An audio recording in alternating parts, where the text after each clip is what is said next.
디모데후서 3장 14절부터 17절까지, 디모데후서 3장 14절부터 17절까지를 다 같이 합독하도록 하겠습니다.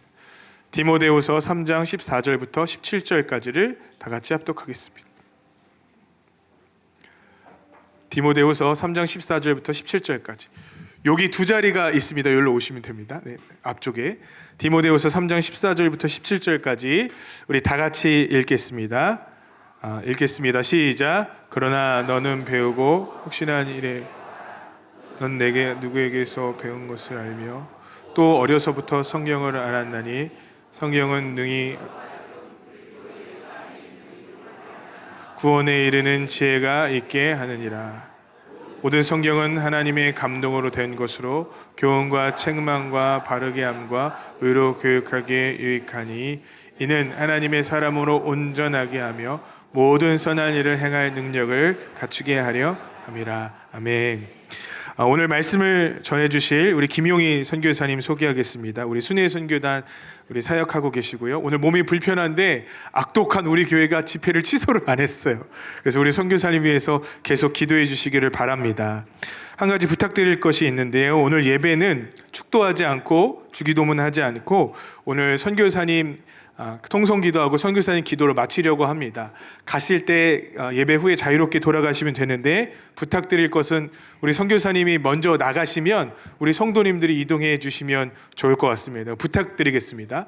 선교사님이 나가시면 이동해 주시면 좋겠습니다. 오늘 진리가 결론이 되게 하라라는 말씀으로 우리 선교사님 말씀 전하실 때 큰 은혜 받으시길 바랍니다. 우리 할렐루야로 축복하겠습니다. 아유, 고맙습니다. 감사합니다. 됐습니다. 네. 이렇게, 네. 됐습니다. 네. 와. 이렇게.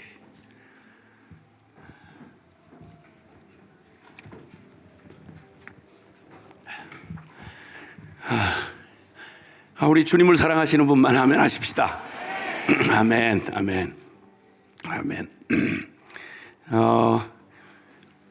예수님이 이 땅에 오신 사건이 역사를 이렇게 기원 전과 기원 후로 나누어서 지금 우리가 2018년이라고 연호를 쓰는 2018년은 AD 2018, 그러니까 예수님이 강생하신 지 2018년이 됐다는 말이고, 또 BC라고 표현되는 예수님 전 이렇게 말하는 기원 전의 연호가 예수님이 역사에 오심으로 기원을 완전히 나누는 분수령이 되셨습니다. 예수님을 만난 사람들도 예수님을 실제로 만나면 그 BC와 AD가 확실하게 갈라집니다. 그래서 고린도 후서 5장 17절에 보면 그런즉 누구든지 그리스도 안에 있으면 새로운 피조물이라 이전 것은 지나갔으니 보라 새 것이 되었도다. 아멘, 아멘. 자, 이 예수님의 그런 존재가 역사를 갈라놓고, 그리고 또 그 예수님을 만난 사람들에게 예수님은 그리고 아무 일도 없는 어떤 철학적 관념이나 또 어떤 무슨 이데올로기 이런 따위가 아니고 종교 정도가 아니라 예수님을 만난 사람들의 삶을 완전히 전과 후를 갈라놓는 그런 주님이시기도 합니다. 자, 그런데 그 예수님께서 이 땅에 오셨을 때 뭐 수많은 세상의 종교 창시자들이 있고 뭐 자칭 구원자라고 하는 그런 인간들이 수없이 왔다가 명멸해 갔지만 예수님은 그런 중에 하나, 종교 중에 하나가 아니고 무슨 종교 하나 만들어낸 창시자 따위가 아니라 그분이야말로 그 이 땅에 존재한 그 누구도 흉내낼 수도 없고, 그리고 그분의 존재를 이렇게 모방할 수가 없는 그런 아주 독특한 분이셨습니다. 우선 먼저는 역사상 가장 오래된 책이며 예언의 말씀인 구약 성경을 통해서 오래전 누구도 모방이 불가능하도록 아브라함과 다윗의 자손 예수 그리스도 이렇게 예언이 되어 온 그대로 확률의 법칙으로 통하는 게 아니라 그분 아니면 절대 누구도 사기칠 수 없도록 바로 고분, 성경이 말한 성경이 그 만세와 만대로 약속해 오시던 바로 그분이었고, 그 혈통을 따라 아브라함과 다윗의 자손으로 오신다고 하신 그 혈통을 그대로 따라서 오셨고, 또 그분에 관한 직접적인 예언만 해도 구약 성경에 약 400에서 500여 가지가 된다고 하는데, 그 말씀이 하나도 빗나가지 않고 고스란히 그분의 생애 가운데 고스란히 이렇게 들어맞아서 성취가 됐습니다.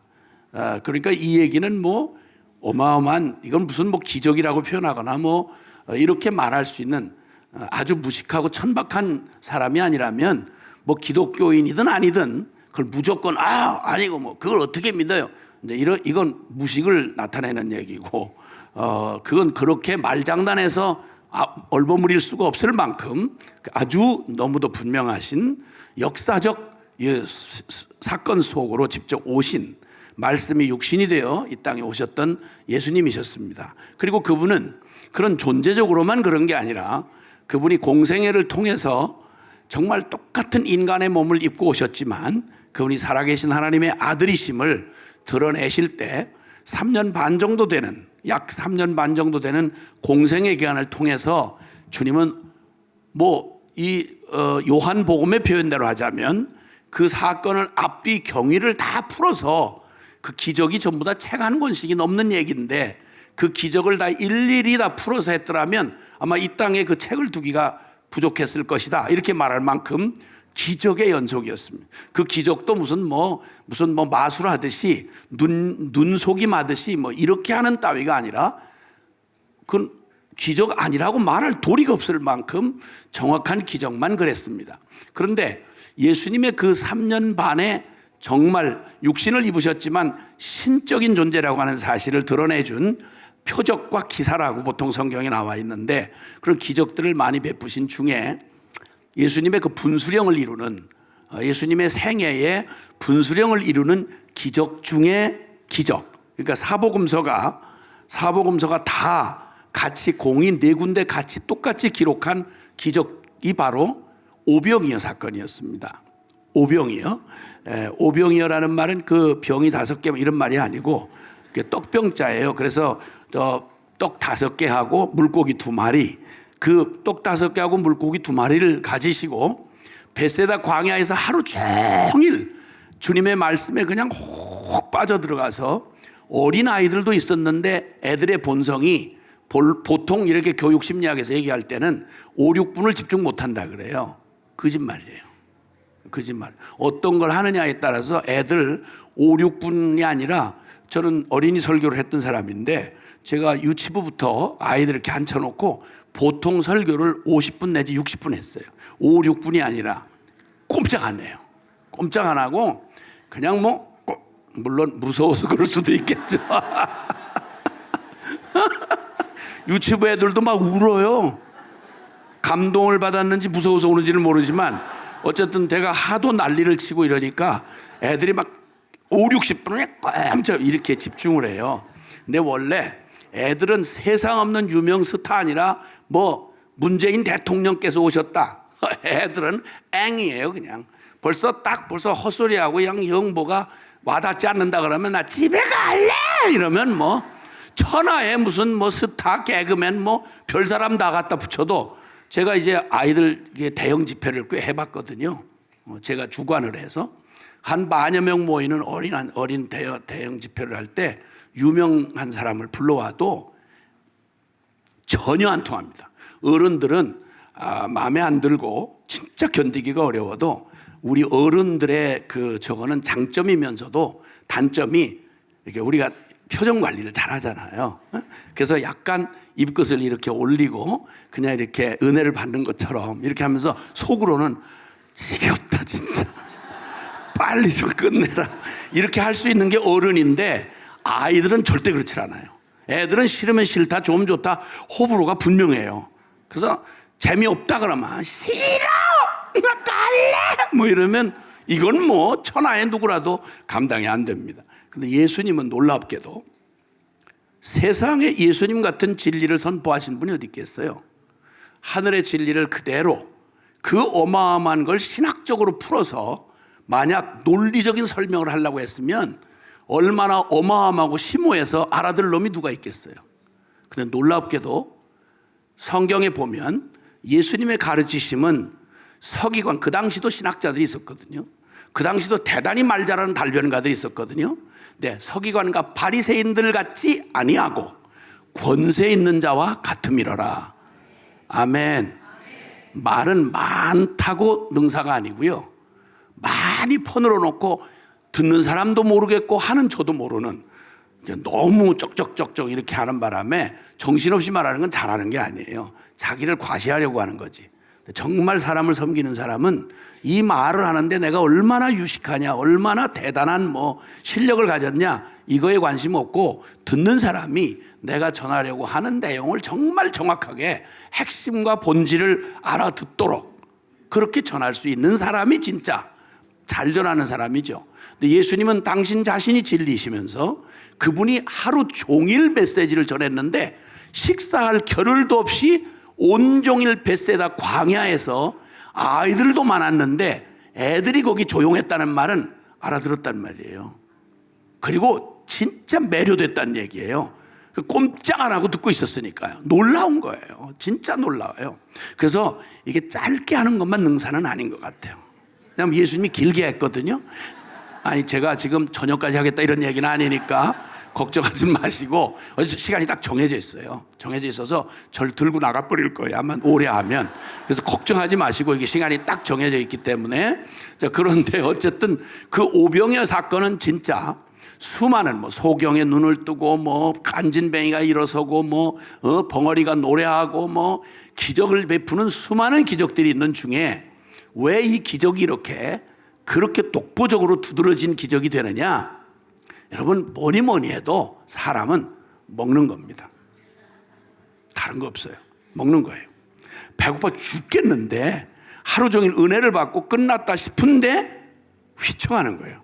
그제서 허기를 느낀 거예요. 그랬을 때 보통 기적은 만약에 소경이 눈을 뜨는 기적을 봤다 그러면 놀랍긴 하지만 딴 사람은 전부 다 구경한 사람이잖아요. 왜냐하면 다 눈 뜨고 있는 사람이니까. 그러니까 기적이 놀랍긴 하지만 그 기적의 수혜자는 소경 한 사람인 거예요. 그러니까 다 구경하는 기적이죠. 대부분은. 안진뱅이가 일어섰다고 하지만 그건 안진뱅이에게만 막 어마어마한 얘기지 그냥 멀쩡히 이렇게 돌아다니는 사람한테는 그 별거 아닌 거예요. 그러니까 다 기적은 그 사람 당사자인데 나머지는 전부 간접 체험, 말하자면 구경만 했다는 거죠. 다른 기적들이 대부분 그랬어요. 근데 이 오병이어 기적은 한 사람도 빠짐없이, 남자만 5,000명이었으면 그때 당시 문화로 생각해 볼 때 적어도 15,000명 이상이 되는 군중이 세상에 어린아이 도시락 하나, 아주 초라한 점심 도시락 하나를 주님이 가져오라고 하시더니 그걸 하늘로 축사하시고 사람들이 다 보는 데서 이 오병이어를 가지고 나누기를 시작하는데, 아니 5개 분명하고 떡이 5개가 분명하고 물고기 2마리가 분명한데 분명히 그걸 보았는데 나눠주면 자꾸만 여기서 뭐가 무슨 일인지 모르겠는데 자꾸만 없어지질 않고 계속 나뉘어지는 거예요. 이렇게 해가지고 다 충격받은 채 모든 사람이 더 먹으라고 해도 안 먹을 만큼, 왜냐하면 12광주리를 버린 게 12광주리였으니까 거기 배고픈 사람 있으면 그거 그냥 뒀겠어요? 그 남을 리가 없잖아요. 네, 더 먹으라고 해도 싫다고 막 짜증내면서 더 안 먹고 배로 터지겠다고 막 이러고 승질냈기 때문에 12광주리가 남지 그냥 남을 리가 있겠냔 말이에요. 자, 이렇게 모두가 다 그 기적은 구경꾼이 하나도 없이 본인들이 직접 기적의 수혜자가 된 거예요. 아멘. 이 차이가 얼마나 큰 차이인지는 아시죠? 호랭이를 똑같은 호랭이인데 호랭이를 그 그림책에서, 유치원 그림책에서 본 사람하고, 그 다음에 그 호랭이를 동물원이지만 자고 있는 호랭이라도 실물을 직접 본 사람하고는 얘기 감도가 다르죠. 그렇죠? 호랭이 너무 알록달록 너무 예뻐요. 이렇게 말하는 사람은 사진첩에서 본 거고, 호랭이, 대단해요. 이렇게 하는 사람은 살아있는 호랭이를 동물원에서도 본 사람이고, 그 다음에 또 하나는 들판에서 풀려난 호랭이를 개인 면담한 사람. 이 사람은 40년이 지나가도 호랭이 호자만 나와도 사지가 떨리면서 막 그냥 말을 못 이어갈 거예요. 그렇죠? 복음을 들었는데, 예수님에 관해서 들었는데, 사진책에서 본 것처럼 멋있는 신학자가 늘어놓은 책 한 권 읽은 사람하고, 그리고 정말 역동적인 교회 안에서 신앙생활을 하면서 내가 직접 당한 건 아니지만 변화받는 많은 기적들과 능력들을 본 사람하고, 그 다음에 열일 다 제쳐놓고 내가 직접 그 예수님하고 맞닥뜨려서 그 주님을 정말 1대1로 십자가에서 주님을 만났다. 그럼 얘기가 달라지죠. 긴 말을 할 필요가 없는 거죠. 할렐루야. 네. 이런 축복이 있기를 바랍니다. 아멘. 오병이어는 각 사람에게 그런 효과가 있었어요. 네, 이 놀라운 기적이 일어나서 더 이상은 예수님이 하나님의 아들이다 아니다, 뭐 메시아다 아니다, 뭐 별의별 많은 논란들이 있었는데 그 논란을 잠재우는 결정적인 그 기적 사건이 바로 오병이어 사건이기 때문에 그걸 계기로 해서, 자, 이렇게 되면 모든 사람들이 정도의 차이는 있지만 뭐 이렇게 예수님에 대해서 뭐 시큰둥했던 사람, 반대했던 사람, 아니면 또 열렬히 환영했던 사람, 모든 차이가 있었겠지만 이 사건이 딱 벌어지고 나면 우리가 기대하기에는 그냥 곧바로 모든 사람, 먹은 사람들 남자만 5천 명이 그냥 엎어져 가지고 예수님이 그 다음에 하시는 모든 말씀에 대하여 그냥 더 고민할 것도 없고, 맞아요, 당신이라면 맞아요, 그 당신이 하는 말은 다 사실이에요, 그렇게 하고 받아들이고 예수님을 따랐을 법한데, 이상하죠. 이상하죠. 사람들이 그렇게 이 기가 막힌 해답 없는 인생을 살면서도 복음을 이렇게 딱 들려주면 그 복음에 반응하는 사람들의 반응이, 그게 어설프게 전하면 핑계가 되지만 핑계할 수 없을 만큼 하나님의 기적적 능력과 그 강력한 핑계할 수 없는 말씀의 권능이 이렇게 임하면 사람들이 다 뒤집어지고 믿을 수 있을 것 같은데, 근데 여러분 그렇지 않습니다. 그렇지 않습니다. 오병이어 기적을 분수령으로 해서 그동안은 이렇게 저렇게 다들 뭐 큰 별다른 저거 없이 이렇게 예수님에 대해서 열광을 하던 사람들이 오병이어로 핑계할 수 없이 예수님께서 정확하게 당신의 존재의 실체를 능력으로 드러내시고 나니까 둘로 딱 갈라졌습니다. 그리고 그 인기 있던, 그때까지 예수님의 인기했던 사역은 그때가 마지막으로 해서 급격하게 사람들에게 배척을 받기 시작합니다. 그리고 그 길 끝에서 십자가에 죽임을 당하세요. 그것도 주여 주여 하는 하나님의 백성이라고 하는 이스라엘 백성들에게 의해서 십자가에서 비참하게 못 박아 죽여버리는 짓을 하는 게 주여 주여 하고 성전에 있던 하나님의 사람들이라고 말하던 이스라엘 백성, 그들의 그 진짜 영적인 실체가 그대로 드러났습니다. 여러분, 어둠이 이렇게 덮여 있을 때는, 안개가 자욱할 때는 뭔가 분명하게 이렇게 자신을 드러내지 않아도 은폐가 가능합니다.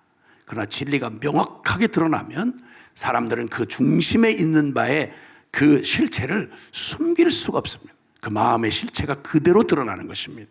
바로 이 사건이, 오병이어의 기적 사건은 예수님이 어떤 분이신 것과, 그리고 그분이 그 하나님에게서 온, 하나님으로부터 온 하나님의 사람이었으며, 그분이 전하는 메시지가 다 이 땅에 속한 수준의 메시지가 아니요 하나님의 메시지였으며, 그리고 그 핵심이 예수님이 오병이어 사건을 통해서 열광하는 그들에게 비로소 주님이 무슨 말을 하기 시작했냐면 십자가의 복음을 정확하게 전하기 시작했습니다. 그게 계기가 돼서 사람들이 모두 다 쫙 갈라지는데 대부분의 사람들은 떠나갔습니다. 그 기적을 보고 막 난리를 치고, 와, 이 이스라엘 임금을 삼자, 예수님의 인기가 하늘 높이 올라갔던 때가 바로 그 사건 때였는데, 주님이 이들의 관심이 어디 있는지를 너무 정확히 아시고 이들이 열광하는 일에 반응하지 않으시고, 그리고 선거운동 안 하시고 이들을 다 오히려 돌려보내버렸었어요. 다 쫓아보냈어요. 보냈는데 그 다음날 그냥 그 먼 길을 사람들을 더 새카맣게 데리고 몰려오는 거예요. 봤다 이거야. 제가 체험했다 이거. 정말 대단한 분이다 이거.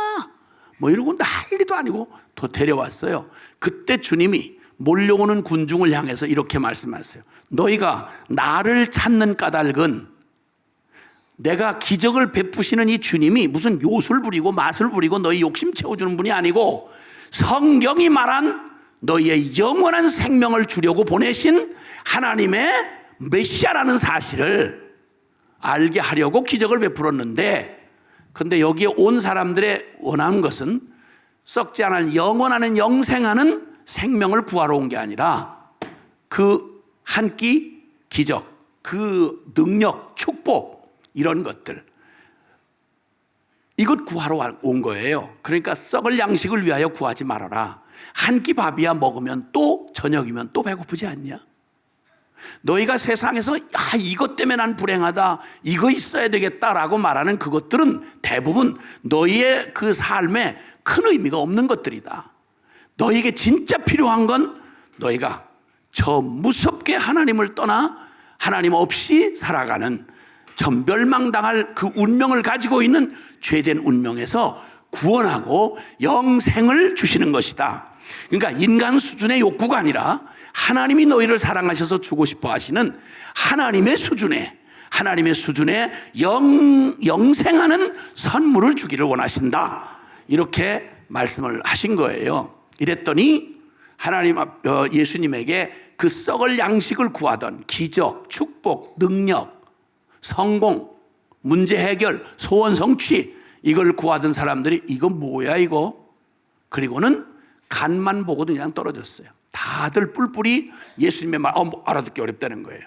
그리고 주님이 십자가의 본질적인 얘기를 하시면서 너희에게 영생을 주러 온 나는 하늘에서 내려온 참떡이다. 너희가 지금 이 기적의 떡을 먹었지만 이걸 먹으면 또다시 배고프지 않냐? 이게 육신의 양식일 뿐이야. 너희의 문제는 육신의 문제가 아니라 영원한 양식, 즉 하나님이 주고자 하는 영생을 얻고, 할렐루야, 죄사함 받고 영생 얻고, 그리고 하나님과 임마누엘이라는 복을 받는 그 진짜 복을 너에게 주기를 원한다. 그러므로 너희는 너희로서는 안 되고 너희를 구하러 온 내가, 내 살을 먹고 내 피를 마시는 자가, 즉 예수 제대로 믿어 육의 사람이 영의 사람으로 거듭나고 내가 너희에게 주는 십자가 부활의 복음을 그대로 받아들여서 나 죽고 예수 사는 이 복음을 내가 너희에게 이루려고 왔다. 이렇게 선포하시는 본질적인 기독교의 본질인 십자가 복음의 핵심을 전했더니, 그랬더니 우수수 떨어져 간 겁니다. 나중에 주님이 제자들에게 또 물으세요. 너희도 떠나려느냐고. 그랬더니 놀랍게 그 중에 베드로 형님이 요한복음 6장 68절에, 이 요한복음 6장이 바로 그 사건이, 오병이의 사건이 기록된 바로 그 장이거든요. 근데 그 사건 이후에 사람들이 다 떠나고 나니까 주님이 제자들만 남아있을 때 물으셨어요. 너희도 나를 떠나려느냐고 물으셨어요. 그랬더니 그때 베드로가 대답한 말, 영생의 말씀이 주께 있사오니 주를 떠나 우리가 어디로 가오리까? 이렇게 대답했어요. 아주 가장 멋있는 대답하셨어요. 우리 저희 베드로 형님이 가만히 보면 사복음서에 엄청 나대셔가지고, 그리고 가만히 있으면 괜찮을 일을 잘못 나서셔가지고 망신당하고 이런 장면이 많아요. 이분이 가슴이 뜨겁고 순진하다 보니까 웬만하면 우리는 가만히 있잖아요. 자신이 없을 때는 이렇게 가만히 있잖아요. 그래서 가만히 있으면 중간이라도 가는데 어설프게 하는 걸 가지고 막 이러고 나섰다가 면전에서 그냥 면박당하고 그냥 어려움을 당하시고 망신을 당하고, 그래서 후대의 우리로 하여금 가슴을 따뜻하게 해주시는 그런 분. 아니, 저분이 주님의 수제자였으면 나도 될 수 있겠다 이런 생각이 듣도록 그렇게 아주 정말 우리의 마음을 따뜻하게 해주시는 그런 분이 바로 우리 베드로 형님이시잖아요. 근데 이분이 가끔가다 한 번씩 홈런을 쳐요. 가끔가다. 이거야말로 진짜 멋진 대답을 하신 거예요. 너희도 나를 떠나려느냐 그랬더니 영생의 말씀이 주께 있사오니 우리가 주를 떠나 어디로 가오리까? 우리는 결론 났습니다. 다른 거 없습니다. 이렇게 말하는 것입니다. 사랑하는 여러분, 오늘 이 말 듣고 드리고 싶은 겁니다. 그 사람들이 그토록 좋은 말을 듣고 애를 그렇게 99%가 되도록 최선을 다해 애를 쓰면서도 이상하게 이 복음의 능력을 경험을 못하고 복음의 영광을 보지 못하고 신앙생활을 하는데 그 목마름이 계속 해결이 안 되고 가끔 이렇게 은혜도 받고 체험도 하는데 이게 내가 진짜 변했다고 하기에는 그냥 나도 좀 목에 걸리고, 특별히 막 변했다고 막 은혜 받다고 이럴 때 남편이 그냥 빙긋이 웃으면서 나를 말 안 하고 계속 쳐다보면 날 무시하는 거야? 못 믿겠다는 거야? 내가 안 바뀌었다는 거야? 뭐 이렇게 자기 스스로 이렇게 자꾸만 자신감이 흔들리잖아요. 그러니까 늘 목마름이 있어요. 이것까지는 아닌데, 이것만 가지고는 안 되는데, 이런 많은 분들을 이렇게 보면서 그렇게 사모하고 그리고 은혜를 구하고 애를 쓰는데 이상하게 그냥 정말 말 그대로 불이 붙으려면 확 붙어버리든지 엎어지려면 그냥 확 엎어져 버리든지 뭐 이렇게 됐으면 좋겠는데, 그렇지 못하는 분들의 특징이 바로 뭔지 아세요? 그 결론을 내지 않아서 그래요. 결론이. 오늘 주제가 진리가 결론이 되게 하라라는 말씀의 주제이죠. 네. 여러분, 그 강한 사람이요, 싸움을 할 때, 전쟁을 하거나 이 싸움을 할 때 제일 무서운 사람이 누구냐면 배수진 친 사람이에요. 아니, 다른 여지를 안 남기고 맞으면 호피 이렇게 닦고 다시 와, 이렇게 때려라 이거야. 그럼 또 이렇게 반창고 붙이고 그다음 맞으면 또 반창고 붙이고 와서 때리라 이거야. 난 내가 살아있는 한 난 반드시 너를 끝까지 추구할 거다. 그 어떤 목사님이 감옥 생활을 하시다가 나와가지고 한 얘기 중에 그 깜빵에 뭐 문신하고 뭐 험악하게 산 죄수들이 많아가지고 들어오면 신입 그 죄수들을 그냥 엄청 괴롭히고 그러는데, 그 깜빵을 처음에 들어가는데 그 어마어마한 덩치에다가 뭐 그냥 뭐 흉악하게 생긴 사람들이 여러 명이 있는 감방에서 어처구니 없게 야리야리하게 생기고, 어디 도대체 감방 올 것 같지 않은 사람이 그 와 있는데 이 사람이 감방장을 하더래. 사람들이 그 사람 말을 쩔쩔매고 듣더래요. 나중에 그 비밀을 알았는데 처음에는 좀 팼대 사람들이.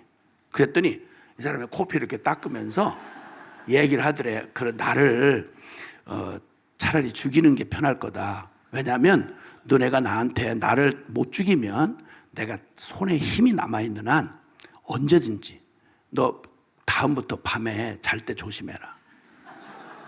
내가 살아있는 한 네 눈을 쑤셔서 팔 거다.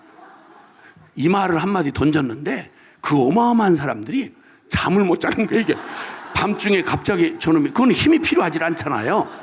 그 눈을 이렇게 파버리면 어떡하냐 말이야. 그러니까 그날 이후로 뭐 주먹질 한번 안 하고 그냥 감방장이 돼버렸대. 그냥 완전히. 그렇게 무서워하고 이렇게 사람들이 돌돌 떠는 거예요. 때리라 이거. 맞겠다 이거. 조심해라 이거. 너 잘 때 조심해라 이거. 나 기회만 되면 너 눈을 파버릴 테니까 해라. 알아서 해라. 뭐 때려라. 이랬더니 아주 여러분, 이렇게 배수진 친 사람 결론 내버리고 이런 사람 제일 무섭거든요. 사탄이 제일 무서워하는 사람이 누구냐면 결론 난 사람이에요.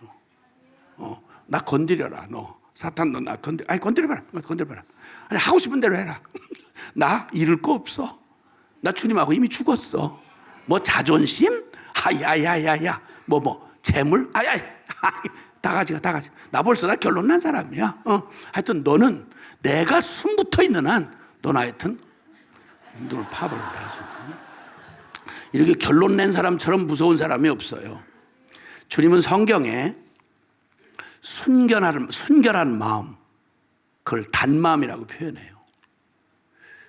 그럼 순결하지 못한 마음이 어떤 거냐? 한때는 막 영화 주인공처럼 막 순수하고 막 어마어마한 수뇌보처럼 이렇게 난리를 치다가 세월이 가고 스토리가 갖춰지면 이상한 짓 하는 사람들 있잖아요. 이런 걸 두 마음을 품어 정함이 없는 부정한 마음이라 그래요. 깨끗한 마음이 뭔지 아세요? 단마음이에요. 다른 여지가 다 끊어진 단 하나의 마음. 그래서 주님 말합니다. 너희가 하나님 앞에 나올 때도 늘 그렇듯이 너 하나님 앞에 구하면서 신앙생활하고 하나님을 믿는다고 말하면서 하나님을 구하면서 의심하는 자는 다른 여지를 자꾸 두는 거예요. 기웃거리는 거예요. 이거 기도하고 이렇게 믿기만 해서 되나? 그 말씀 믿는다고 하지만 이것만 가지고 될까? 이러고 계속 마음에 닻을 내리지 않고 믿으려고 애는 쓰는데 닻을 내리지 않으면 여러분 배가 아무리 커도요. 요 항구가 가까우니까 아무리 큰 배도 여러분 배가 물 위에 떠 있기 때문에 아무리 큰 배도 닻을 내리지 않은 배는요. 물살에 서서히 떠내려가요. 물결 치면 그거 흔들려서 이리 흔들리고 저리 끌려가는 거예요. 닻을 내리지 않은 마음, 결론이 나지 않은 마음, 이 길 외에 자꾸만 뒷문을 열어놓은 마음, 이런 걸 두 마음을 품어 정함이 없는 마음이니 이런 자들은 하나님으로부터 받을 생각을 아예 하지 말아라 라고 말씀합니다. 그래서 신앙생활에 참 정말 주님을 단순한 마음으로 그리고 복음을 정말 그리스도를 온전히 누리는 사람들의 이런 고백과 간증의 동일한 특성이 바로 뭐냐면 아주 세례를 정확하게 받았어요. 세례받은 심령. 이 세례받은 심령이 뭐죠? 예수와 함께 십자가에 죽어서 함께 장사 지낸 바 됐고, 그리고 이제는 예수님을 99%로 받아들인 게 아니라 그분을 나의 전부로 받아들여서 이미 예수와 함께 죽고 내 안에 그리스도가 사는 세례를 받은 심령, 십자가를 통과한 자. 그래서 주님은 구약시대에 구원에 관한 사건으로 보여주신 출애굽 사건, 400년 종살이던 애굽에서 그 백성들을 끄집어내실 때 이미 결론 난 거죠.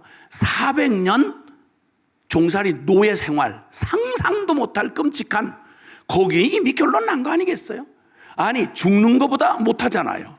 차마 어떻게 목숨을 끊을 수가 없어서 그냥 그렇게 살아. 그렇지 죽은 놈이 행복해 보이는 게 바로 400년 애굽의 노예 생활 아니었겠어요? 오죽하면 마지막 때에 모세가 태어날 당시에는 자식을 낳고 지 자식을 지가 키울 권한이 없는 거예요. 자식 낳고 그냥 사내 아이면 그냥 세계에서 제일 어마어마한 큰 악어들이 우글거리는 나일강에다가 악어 사료로 지 아이를 그걸 낳자마자 탯줄도 안 끊고 그냥 갖다가 던져 넣어야 되는 거예요. 세상에 이걸 삶이라고 하겠어요? 세상의 이 비극과 이 비참함을 어떻게 표현하겠어요? 노예라는 거 우리가 상상을 못해. 그렇지요. 이건 죽음보다 결코 나을 수 없는 기가 막힌 그 노예 400년 생활에서 하나님이 열 재앙을 통해서 그들을 건져내시잖아요. 이때 이미 결론 난 거예요. 그런데 우리가 얼마나 결론 내기 어려운 이 영적인 질병을 갖고 있는지 아시는 주님께서 틈만 나면 우리는 어디로 자꾸 회귀하느냐면 하나님 없는 아담의 저주를 받고 태어난 존재이기 때문에 걸핏하면 그 열재앙의 어마어마한 기적을 보고 결론 났는데도 불구하고 항상 조금만 뭐가 눈앞에 그냥 뭐가 상황이 닥쳐오면 우리는 믿음보다는 항상 내 상황 판단 결론이 항상 이쪽으로 가는 거죠. 그래서 두려움에 빠지고 의심에 빠지고 막 죽을 것 같고 생난리를 치는 거예요. 그래서 여전히 옛날 노예 생활하던 400년 노예 근성이 남아있어서 그래서 그걸 확증하시려고 아주 결론 내게 하시려고 일부러 출애굽을 한 다음 어디로 끌고 가시냐면 홍해바다 깊은 데로 끌고 가시는 거예요. 바닷가로. 길이 따로 있는데 그 길 말고 저 홍해바다 길로 끌고 들어가셔가지고 뒤는 미쳐서 쫓아오는 바로의 군대들, 그리고 눈앞에는 어마어마하게 시퍼렇게 넘실대는 홍해바다. 죽게 되었구나. 우리 죽게 되었다. 그때야말로 지금까지 바로 며칠 전까지 열 재앙을 통해서 고대 에집트를 완전히 박살을 내시고 그 기적으로 그들을 끄집어내신 하나님을 기억할 때 아닙니까? 이때야말로 우리는 죽게 되었지만 하나님의 기적이 우리를 거기서 400년 노예에서 자유케 하신 하나님이, 그 하나님이 살아계시는데 주여, 조금 놀라긴 하지만 믿습니다. 역사하옵소서. 저가 아무것도 아니죠. 저까지 뭐 바다가 뭐 주님이 부담되시겠습니까? 저것들 바로 저것들 탱크 부대 쫓아오지만 주님 그냥 한 방에 그냥 훅 불어버리시면 그거 되는 거 그거 아닙니까 주여? 아유, 그런데 무섭긴 하네, 진짜. 뭐 이렇게라도 해서 결론난 마음으로 믿음으로 서 있었더라면 얼마나 좋겠어요. 아니야 다를까. 기적을 경험한 지가 오래된 게 아니라 며칠도 안 됐어요. 그런데 홍해바다 앞에 있고 뒤에 애굽의 군대가 쫓아오는 소리를 듣자마자 막 울고 소리를 지르면서 뭐 모세 모세 모세, 이때부터 이 발광들을 하기 시작하는데 모세 뭐냐 이거야. 이럴 줄 알았다 이거야. 어쩐지 10번 재앙 내리는 건 어쩐지 꿈결 같은 얘기, 현실감이 안 나더니 결국은 고작 우리를 끄집어내서 이 바다에다가 고기밥되게 만들려고 이따위로 우리를 인도해 온 거냐? 우리를 죽이려고 애굽에 매장지가 없어서 여기다가 우리를 수장시키려고 데려온 거야? 모세 모세 모세. 이 생발광을 하기 시작하는 거예요. 그때 주님이 그 모세를 통해서 그 발광하는 그 무리들에게 너희는 오늘날 가만히 서서 너희를 위하여 행하시는 여호와 하나님의 구원을 보라, 믿으라. 출애굽한 게 네 능력으로 나왔냐? 너 구원받은 게 네가 애써서 된 거냐? 어차피 주님의 능력으로 너희를 거기서 건져내신 거 아니냐? 아멘. 그 주님이 여전히 너희를 거기서 건져낼 뿐만 아니라 너에게 약속한 땅 가나안 땅까지 데려가겠다고 약속을 했으면, 이만큼 증거를 봤으면 당연히 믿을 수 있는 거 아니냐. 근데 어찌하여 또 이걸 주님으로 결론을 내지 아니하고 그 아무 도움 안 되는 그 썩어빠진 너의 경험과 너의 그 기가 막힌 통박으로 왜 생난리를 치고 이러느냐 이 말이에요. 가만히 서 있어라. 가만히 서 있어라. 너네 능력 때문에 새끼손가락 하나라도 너네 도움받아가지고 이루어진 일 없지 않냐? 하나님의 기적으로 된 거 아니냐? 너 구원받은 게 하나님의 기적으로 된 거 아니냐? 그러면 아니 이거야말로 애굽 400년의 권세를 박살을 내신 주님이라면 이거 못할 리가 없지 않냐? 그러니까 두려워 말고 가만히 서서 오직 주님만을 바라보라. 주님을 결론 삼아라 이 말입니다. 진리를 결론 삼아라 이 말입니다. 이건 게임 결론 난 거요. 왜냐면 하나님이 시작한 일이니까. 하나님이 전능하다는 말은 시작은 멋있게 해놨는데, 아유 그 요행이 어떻게 그때는 잘 됐는데야, 아유 이것들이 보통이 아니다야, 아이고 나도 이렇게까지 막 이렇게 사탄이 이상 난리를 칠 줄 몰랐다야, 아유 부담된다야, 이거 어떡하냐 이거. 이렇게 말하시는 주님은 있을 수가 있다? 감사해요. 너무 감사해요. 근데 그 내용이 좋으면 포장도 좋아야 되는 거예요. 없다라고 하는 그 내용에 대해서는 맞았어. 그런데 아무리 강사가 허술해 보이고 다리를 이렇게 부상당해서 왔지만 강사를 앞에다 놓고 없다 이렇게 반말로 표현한다는 게 이게 여러분 이게 괜찮은 거예요. 이거 정말 주여. 다시 한번 여기 한 분이 졸 수 있는 위험이 있어서 내가 지금 얘기하는 거예요. 있다? 없습니다. 아멘입니다. 아멘입니다. 뭐가? 잊어버렸지 뭐. 우리는 이렇게 막 사람 이렇게 앞치고 뒤치고 이러면 정신줄이 없어가지고 내가 예수를 믿는 사람인지 지금 어느 동네에 와 있는지 이걸 다 잊어버려요. 그러니까 정신을 똑바로 차리고 믿음에서 믿음이야. 아멘. 근데 하나님께서 우리의 이 연약한 마음을 너무 잘 아시는지라 우리 베드로 형님 그 멋있게 홈런 쳤잖아요. 근데 놀라웠게도 똑같은 그 기록이 마태복음 14장에 나와 있을 때 성경은 말이죠, 세상이 이렇게 꾸며낸 막 화장칠하고 이렇게 저거한 세상의 위인전이라는 거 대부분 그렇잖아요. 그렇죠? 위인들 막 엄청 무슨 인간 대단한 것처럼 막 그렇게 막 화장을 다 해가지고 뭐 이 사람은 원래 나폴레옹이 이랬고 뭐는 어떻고 이러잖아요. 웃기는 얘기야. 그 웃기는 얘기야. 다 해봐야 똥오줌 싸는 죄인이야. 다 해봐야. 아이 무슨 뭐 괜히 그런 거 괜히. 그 세상의 위인전은 대부분 그렇게 다 뭐 자서전이니 뭐냐 다 얘기 다 화장하고 다 꾸미고 그런 거예요. 근데 성경은 절대 성경이 아주 중요한 인물이라고 해서 그 사람의 아주 치명적인 약점, 하나님 없으면 이 인간이 어떤 인간인지를 보여주시는 일이 아주 숨김없이 그냥 있는 낮 민낯 그대로 고스란히 드러냈어요. 그러니까 우리한테 위로가 되는 거야. 우리를 까발릴 때는 좀 기분 나쁘지만 다른 사람들이 이렇게 실패하고 넘어지는 거 보면 그렇게 가슴이 따뜻해지잖아요. 아우 저 사람도 저렇게 넘어져, 어머 저 사람도 글쎄 죄를 지었대 이러면서 위로가 오잖아요. 그렇죠? 성공한 사람 얘기보다는 좀 실패한 사람 얘기가 더 우리에게 위로가 오는 이유는 우리가 비슷한 속성을 가지고 있어서 그래요. 근데 우리 베드로 형님이 이렇게 결론만 갖고 사는가 했더니 결론은 알아요. 진리의 결론은 아는데 진리의 결론을 삼지를 못한 거야. 닻을 못 내리는 거지. 그래가지고 그 어마어마한 오병이어 사건이 난 바로 그날 막 들떠가지고 막 제자들이 막 난리가 났어. 그래서 제자들의 그 들뜬 마음을 진정시키려고 주님이 직접 다 해산을 하시고 제자들은 먼저 저 바다로 먼저 보내버리자. 저 바다 건너편으로 가라. 왜냐면 그때 막 임금 삼겠다고 그러니까 또 우리 형님들이 또 그렇게 12제자인데 또 예수님 마지막 돌아가시기 전날 밤까지도 예수님이 십자가에 죽으러 간다는데 이 말귀를 못 알아듣고 주님이 거사를 행하시려는가 보다. 그러면 주님이 왕이 되시면 이거 우리 아무래도 이게 인수위원회를 만들어 가지고 야 우리 같이 맘먹지만 평소에는 맘먹지만 서열을 분명히 해놔야 된다. 이게 누가 장관에 먹고 너는 국무총리하고 이거 해야지. 너 같이 어린데도 너 나한테 맘먹고 그랬지 너. 이거 지금까지는 괜찮은데 결정적인 순간에는 우리가 무질서하게 이렇게 하지 말고 서열 분명히 해야 돼. 누가 크냐 이래가지고 예수님 목요일날 금요일날 못 박히신데 목요일날 밤에 그 주책 떨는 거 아직 기억나시죠? 기억나세요? 그 12제자 형님들이 그저 한 거야. 기억나세요? 어머 그런 얘기가 있었어요? 이렇게 하고 하는 얼굴 표정이 많은 걸 보니까 오늘 처음 교회 오신 분들이 많은 것 같아. 너무 감사해 진짜.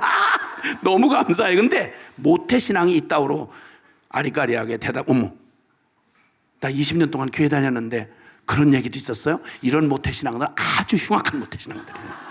성경도 안 읽고 그래가지고 그때 주님이 막 발 씻기면서 막 그러셨잖아요. 하늘나라는 그런 거 아니라고. 누가 크냐고 이렇게 안 했잖아.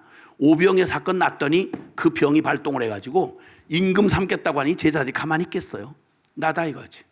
따라해봐라. 베드로 뭐 이러면서 또 많이 그러지 않겠어요? 그러니까 주님이 다 제자들을 먼저 바다 건너편으로 가라고 배를 태워 보내시고 주님이 다 흩어서 해산을 그 만여 명이 넘는 사람들을 해산하고 그 다음에 주님은 산 위에 기도하러 가셨어요. 그리고 밤 새벽에 꼭두 새벽 밤이 꼬박 지나는 시간쯤 됐는데 갈릴리 바다가 엄청 넓은가 봐요. 오죽한 바다라고 했겠어요. 거기서 수킬로가 떨어지는 그 바다 복판까지 이르렀는데 밤중에 돌풍이 불기 시작한 거예요. 캄캄한 밤에 돌풍이 막 들이불기를 시작하는데 제자들이 막 그 새벽 캄캄한 밤에 막 폭풍 치고 난리를 치는데 막 거의 죽게 돼가지고 막 애를 쓰고 막 거의 초죽음이 될 만큼 그렇게 하고 있을 때 주님이 산기도를 마치시고 그리고 거기 풍랑에 고생당하는 제자들만 두실 수는 없잖아요. 그래서 물 위로 걸어오신 거예요. 거기를 그럼 그렇게 한다고 얘기를 미리 하셔야지. 사람이 얼마나 놀래겠냐고. 그 캄캄한 막 폭풍이 치니까 파도가 얼마나 치겠어요. 그 막 파도가 치고 막 하는데 그 상황을 생각을 해보라고. 큰 파도가 이렇게 막 넘실넘실 이러는데 그 조그만 배를 타고 막 죽을까봐 난리를 하고 막 토하고 난리를 하고 있는데 그때 저기서 아마 모르면 몰라도 그냥 두루마기를 이렇게 입고서 거기 이렇게 걸어오시니까 세상의 바다에 폭풍 치는 바다에 설명도 없이 그 꼭두 새벽에 거기에 세상에 거기 오시니 멀리서 이렇게 봐도 누가 오는 게 이렇게 보긴 보이는데 이게 풍랑이 치니까 그냥 평평한 바다에 걸어와도 무서울 텐데 풍랑이 치면 이게 시야가 제한이 돼 있어가지고 들어갔다 나왔다 이러잖아요. 그 모진 바람 속에서 가만히 있으면 좋은데 사람들이 이렇게 보고는 제자들이 귀신이다 유령이다 이렇게 하고 막 무서워서 막 전부 막 사시나무 떨듯이 이렇게 두려워가지고 막 이러고 있는데 저쪽에서 주님이 안심을 시키셔야 되니까 얘들이 이러다 그냥 심장마비 죽으면 안 되니까 내니 두려워 말라 이렇게 하셨단 말이에요. 근데 이게 폭풍의 바람에 불려오니까 이게 제대로 들리겠어요? 내니 두려워 말라 이렇게 했을 거 아니야. 폭풍 치는 밤바다에 들어왔다 나갔다 여기서 보면 물속에 들어갔다 나왔다 이러는 거 같잖아. 근데 그 위에 뜬 채로 보이다가 안 보이다 보이다 안 되다 내 니는 두려워 이러니까 사람들 귀신이다. 지금 방금 몇 시간 전 낮에 천하의 역사의 분기점이 되는 그 기적을 어마어마한 기적에 막 이렇게 들떠가지고 우리 예수님 짱이다 예수 이렇게 어마어마한 영적 체험을 했던 사람들이에요. 그때 주님이 내니 두려워 말라 이러는데 다들 무서워서 막 귀신이야 막 이러는데 그때 또 우리 베드로 형님이 무서우니까 이분 겁이 많아요. 무서우니까 이게 아니 내니라고 하는데 여기 내니라는 말이 여러분 성경에 구약 성경에 하나님이 나는 나다 이렇게 표현하시는 하나님만이 쓰시는 용어를 쓰세요. 나다. 성경에 에고 에이미라고 할 때 나는 나다라고 할 때 이건 하나님만이 쓰시는 자존자가 하시는 말씀이에요. 그 말씀으로 나야 두려워하지 마라 이렇게 말씀하시는 거예요. 그러니까 그대로 믿으면 좋을 텐데 이게 다 이게 주님 말씀인 것 같긴 해.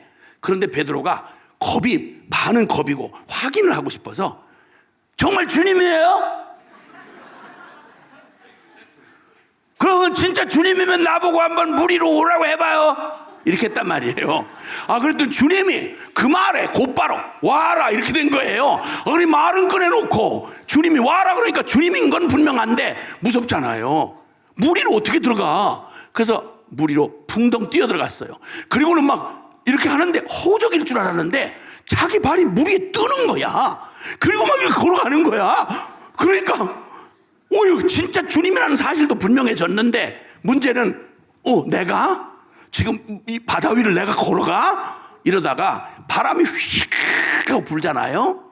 그때 여기 물 위에 걷게 된 이거 사람으로서는 아마 베드로 말고 누가 이렇게 이런 경험을 했겠어요. 그렇죠? 그러니까 자기에게서 나올 수 없는 능력, 이건 하나님의 예수님의 능력으로 가고 있다는 게 기적으로 이미 여기 뛰어드는 거고 걸어가고 있다는 게 분명하잖아. 그럼 내가 할 수 있어서 가는 게 아닌 거 분명하잖아요. 어차피 내 힘으로 가는 거 아니고 주님이 오라 해서 그분의 능력으로 가는 거 같으면 바람이 좀 불어도 어차피 불던 바람인데 큰 바람이 다시 확 이렇게 들이치니까 바람을 딱 보는 순간 예수님 오라 해서 가는 길이고 그 기적을 지금 체험하고도 바람을 보는 순간 으악! 난 안 되는데 이렇게 하고는 그냥 그러는 순간 믿음에서 떠나는 순간 물로 푹 들어가 버린 거예요. 그때 주님이 급히 오사 더 물을 많이 먹기 전에 급히 오사 손을 붙잡고 끌어내시면서 이렇게 말씀하세요. 믿음이 적은 자야 네가 어찌 의심하였느냐. 여러분 제가 오면서 이 말씀이 문득 생각이 났어요. 기적으로 시작한 걸음. 여러분 여기 오신 거 교회 찾아오시는 거 교회로 발걸음을 여러분이 옮기셨다. 여러분 의지 갖고 사실 이거 가능치 않은 일이거든요. 물론 여러분이 결정하고 온다 해서 온 것 같지만 아니요. 지나놓고 보면 여러분 망할 사람들은 자기가 생각 안 해서 갔겠어요? 근데 나중에 돌이켜보면 우리 인생 중에 우리의 본성을 거스려서 여러분이 이 교회로 그리고 여러분의 발걸음을 이끌어 오시고 그리고 그냥은 육으로는 알아들을 수 없는 그래도 이 복음의 말씀을 들으면서 거기에 은혜를 받고 눈물 흘려지고 마음에 감동이 되고 예수님을 내가 그 예수님을 의지하고 은혜 받고 싶은 이런 마음들이 일어나는 건 여러분 고린도전서 2장 14절 이하에 보면 육에 속한 사람은 하나님의 성령의 일을 받지 아니하나니 저에게는 미련하게 보이며 깨닫지도 못합니다. 맞아요. 이거 불가능한 일이에요. 사실은 원래 여러분이 이렇게 하나님 앞에 고분고분 이렇게 나는 원래 착한 사람처럼 이렇게 앉아서 이렇게 이런 말씀에 귀를 기울이고 있을 수 있는 그런 군번이 아니에요. 아니라고 여러분이. 그래도 저는 다른 사람들보다는 원래 심성이 좀 괜찮았어요. 나는 죄인이라고도 똑같은 죄인이 아니고 저는 등급으로 말하면 A등급 죄인이었어요. 아이고. 여러분 과거를 다 아시는 주님 앞에 그런 말을 해? 언제부터 이렇게 얌전하게 은혜를 받고 이렇게 가만히 계셨어? 주여. 흉악한 죄인 대표 선수들만 뽑아서 주님이 여기다 불러오신 거 아니겠어요? 솔직한 말로. 그러니까 온 거 자체가 기적이고 이 말을 알아듣고 은혜를 사모하는 이 자체가 기적이에요. 그 신앙생활은 시작 자체가 원래부터 내 힘이나 내 가능성 가지고 된 게 아니야. 그럼 어차피 이후에 살아가는 믿음의 삶도 말씀의 진리를 결론으로 삼고 살아가는 삶도 저와 여러분을 보는 순간 여러분 그거 길게 연구할 거 없어요. 길게 연구할 거 없고 나 보면 불가능해요. 나를 보는 순간 그 기적을 힘입어서 주님의 기적의 부르심에 아멘하고 물로 뛰어들었는데 내 발이 물에 안 빠져. 맞아요. 이건 내게서 나온 게 아니야. 주님 때문에 그런 거야.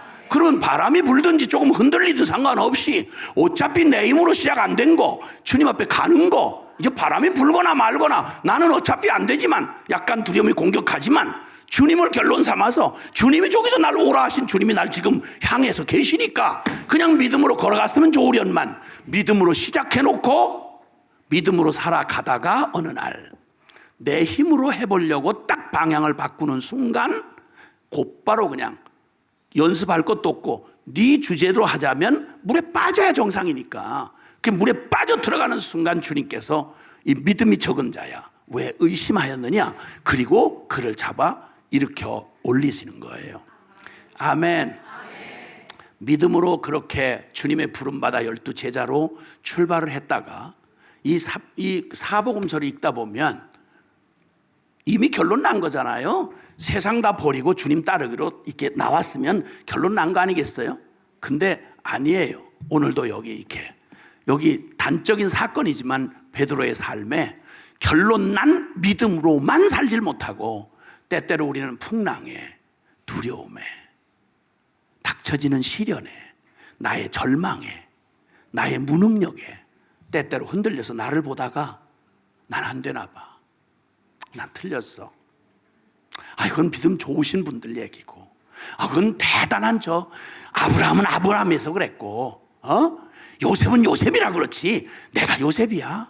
난 아니야. 난 틀렸어. 에휴 교회라는 거 다 그래. 인간 모인 거 다 그런 거지. 여기 사람 보고 오신 분은 없을 거예요. 그렇죠? 왔다면 얼른 시선을 바꾸셔야 돼요. 좋은 교회를 인도함 받아서 오셨다는 건 여러분 생애 일생일 때 축복이에요. 네, 여러분 예배당까지만 오지 마시고 천당까지 가시는 분 되시길 바랍니다. 좋은 목사님 만났다, 영적 지도자를 만났다, 천우일회의 특권이고 기회예요. 축복이에요 진짜. 그러나 좋은 목사님만 만나고 가지 마시고 그 목사님 통해서 살아계신 우리 주 예수 그리스도를 만나시는 여러분 되시길 바랍니다. 아멘. 중요한 것, 이렇게 이미 결론을 냈다고 말하고 동의하고 감동이 돼서 첫걸음을 뗐으면서도 수없이 가는 동안 변개할 수 없는 결론, 이걸 끊임없이 나는 안 돼, 난 틀렸어. 그러나 주님이면 가능해. 이 믿음의 이 결론을 끊임없이 주님이 사건마다 상황을 통해서 우리 마음에 인을 치듯이 할렐루야, 그렇게 우리의 믿음의 걸음을 결론으로 인도하셔서 놀랍게 오순절이 지나고 나서 이후에 12 제자의 삶은 12 제자 안에도 갈라지잖아요. 가룟 유다 마지막 순간에 주님 팔아먹고 배 터져 죽었어요. 3년 반 역사상 누구도 누릴 수 없는 12 제자라고 하는 특별한 부름을 경험하고 3년 반 주님과 함께 먹고 마시고 그분의 기적과 음성을 직접 들었던 그가 주님의 마지막 사랑과 자비를 두셨는데 나중에 그가 제가 한 짓에 사단에게 사로잡혀 잘못한 짓을 깨달았으면 그때라도 혹시 팔아먹고 예수님 십자가에 못 박히는 상황으로 끌려갈지라도 처음부터 결론 얻었던 그 마음의 결론을 닻을 내렸더라면 내가 무슨 짓을 한 거야? 예수님을 팔아먹었다니. 이건 새로운 충격이 아니라 원래 그럴 놈이었잖아요. 얼른 깨닫고 그때라도 회개를 했으면 좋으련만 회개 안 하고 끝까지 난 원래 이런 괴물 같은 놈이야, 난 실패한 놈이야, 난 틀렸어. 주님이 결론이 안 되고 지가 결론된 채로 목매달았다가 줄이 끊어져서 거꾸로 처박혀 배가 터져 죽은 역사상 단 하나, 지옥에서 가장 억울하고 가장 분한, 지금도 계속해서 영원히 지옥에서 한탄하면서 머리를 쥐어뜯고 있을 인간, 그 가룟 유다가 바로 그런 사람이었습니다. 결론이 안 난 사람이었어요. 근데 나머지 제자들, 그 어설프고 형편없는 의심 많은 도마부터 시작해서 그렇게 정말 끝까지 결론을 못 내리는 것 같았던 12 제자 중에 마지막 이 과정을 쭉 하시면서 진리가 결론이 되기까지 주님 포기치 아니하시고 우리를 끝끝내 다루셔서 진리가 운명이 되고 결론이 되게 하신 우리 주님을 찬양합니다. 우리를 그렇게 기적으로 부르신 주님이 우리를 부르시니가 하나님이시고, 우리를 지으시니가 하나님이시고, 우리를 인도하고 우리를 끝내 그 나라에 가기 이르기까지 부르며 그리고 그 일을 이루기까지 하실 주님이 영원히 변함없으신 주님이십니다. 할렐루야. 이제 주님이 우리에게 주시는 이 놀라운 진리라고 말하는 것 다시 한번 따라해 보십시다. 진리란 영원히 달리될 수 없는 바로 그것, 참, 진짜, 이걸 바로 진리라고 그럽니다. 그럼 진리는 영원히 달리될 수 없는 바로 그것이라면 이 진리를 결론으로 못 삼으면 이거보다 어리석은 인간이 어디 있겠어요. 주님은 우리에게 복음을 통해서 저와 여러분에게 주시는 변개할 수 없는 진리를 우리에게 드러내 보여주실 때 이제 우리가 기억해야 할 것은 진리를 받는 자의 가장 중요한 태도는 진리를 마지막 결론으로 취하는 것입니다. 두 마음을 품어서 여전히 간 보듯이 여기서 찔끔 저기 가서 찔끔. 여러분, 모든 성경에 있는 많은 진리가 우리에게 있지만 수많은 사람들이 잘 시작했다가 끝내 못 가고 도중하차하고 유산된 태아처럼 그렇게 열매가 연그러지지 못한 채 중간에 다른 걸 찾아가다가 휘달려서 마귀의 밥이 되고 여기저기 유행하는 모든 영적인 그런 유혹들에 넘어가서 성령으로 시작했다가 육으로 마치는 무수한 사람들, 안타까운 그 절비한 실패자들의 모습을 보는 건 진짜 안타까운 일입니다. 우리에게 주신 가장 우리의 복음을 주신 복음의 핵심 본질, 영원히 달리될 수 없는 그 결론을, 진리를 결론 삼는 이런 은혜가 있기를 바랍니다. 단 마음으로 이 진리 앞에 서시는 은혜가 있기를 바랍니다. 그 중에 저는 요 딱 두 가지를 얘기하고 싶습니다. 주님이 우리에게 주시는 정말 더 이상 시험 검증이 필요할 수 없을 만큼 오늘 이 자리에서 결론 내셔야 돼요. 내일까지 간다는 보장 없습니다. 이 결론이 나지 않은 채로 우리가 내일을 맞이한다는 건 굉장히 위험한 모험입니다. 오늘 이 자리가 여러분을 여기까지 인도하신 주님 앞에서 여러분이 진리를 결론으로 삼아야 할 첫 번째 그 진리를 말씀을 드리려고 합니다. 그건 첫 번째, 그것은 나에 대한 처절한 절망입니다. 나라고 말하는 여러분이 지금까지 나의 인생의 주인 삼아서 살아왔던 아무개, 이렇게 살아왔던 내 삶의 주체가 됐던 나에 대한 여러분의 이 환상과 그 본능적인 그 신뢰, 자기 신뢰, 그리고 오직 내가 주인이 되어 살아왔던 그 고집, 자존심, 여러분 나라고 생각되어지던 여러분 신앙생활 하면서 그 수많은 진리를 듣고 영적인 체험을 하면서도 희한하게 결론을 못 내리고 그리고 영적인 어려움을 겪는 분들의 그 항상 우리 영적인 마지막 원수가 누구냐면 놀랍게도 이웃사람도 아닙니다. 남편도 아니고 아내도 아니고요. 동료도 아니고요. 환경도 아니고 정부 탓도 아니고요. 제일 원수가 바로 납니다. 그 어마어마한 축복을 한가운데 있으면서도 누리지 못하는 가장 비극적인 장애물이 바로 뭔고 하니 다 못 죽은 나입니다. 여러분 기억해야 할 것, 그래서 이 나에 대한 절망이 처절하게 이제 우리 안에 이 진리를 결론으로 삼아야 됩니다. 나는 더 이상 희망 없다. 나는 끝난 인간이다. 나에게서는 선한 걸 요만큼도 기대할 수 없다. 나는 개선될 수 없다. 나는 결론이 정확히 내가 이 결론은 결국 애를 쓰고 눈물을 흘려도 오호라 나는 곤고한 사람이라 누가 나를 이 사망의 몸에서 건져내랴. 이 결론이 안 난 장로님, 교회에 충성을 다하고 열심을 다하고 중요한 역할을 하지만 결정적인 순간에 하나님의 역사에 치명적인 걸림돌이 되는 사람이 그냥 건성건성 다니는 사람이 아니라 교회에서 가장 열심히 일하는 사람일 수 있어요.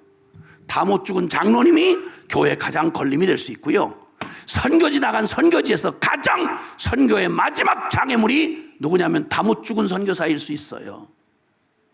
하나님의 복음 역사를 가로막는 건 능력이 모자라고 힘이 없는 사람 사역자 때문이 아니라 뛰어나고 잘난, 그러나 다 못 죽은, 자신에 대한 결론을 못 받아들인, 다 못 죽은 그슬린 사역자가 하나님의 교회를, 복음을 치명적으로 해를 입힌다는 사실이 역사 내내 증거된 사실입니다.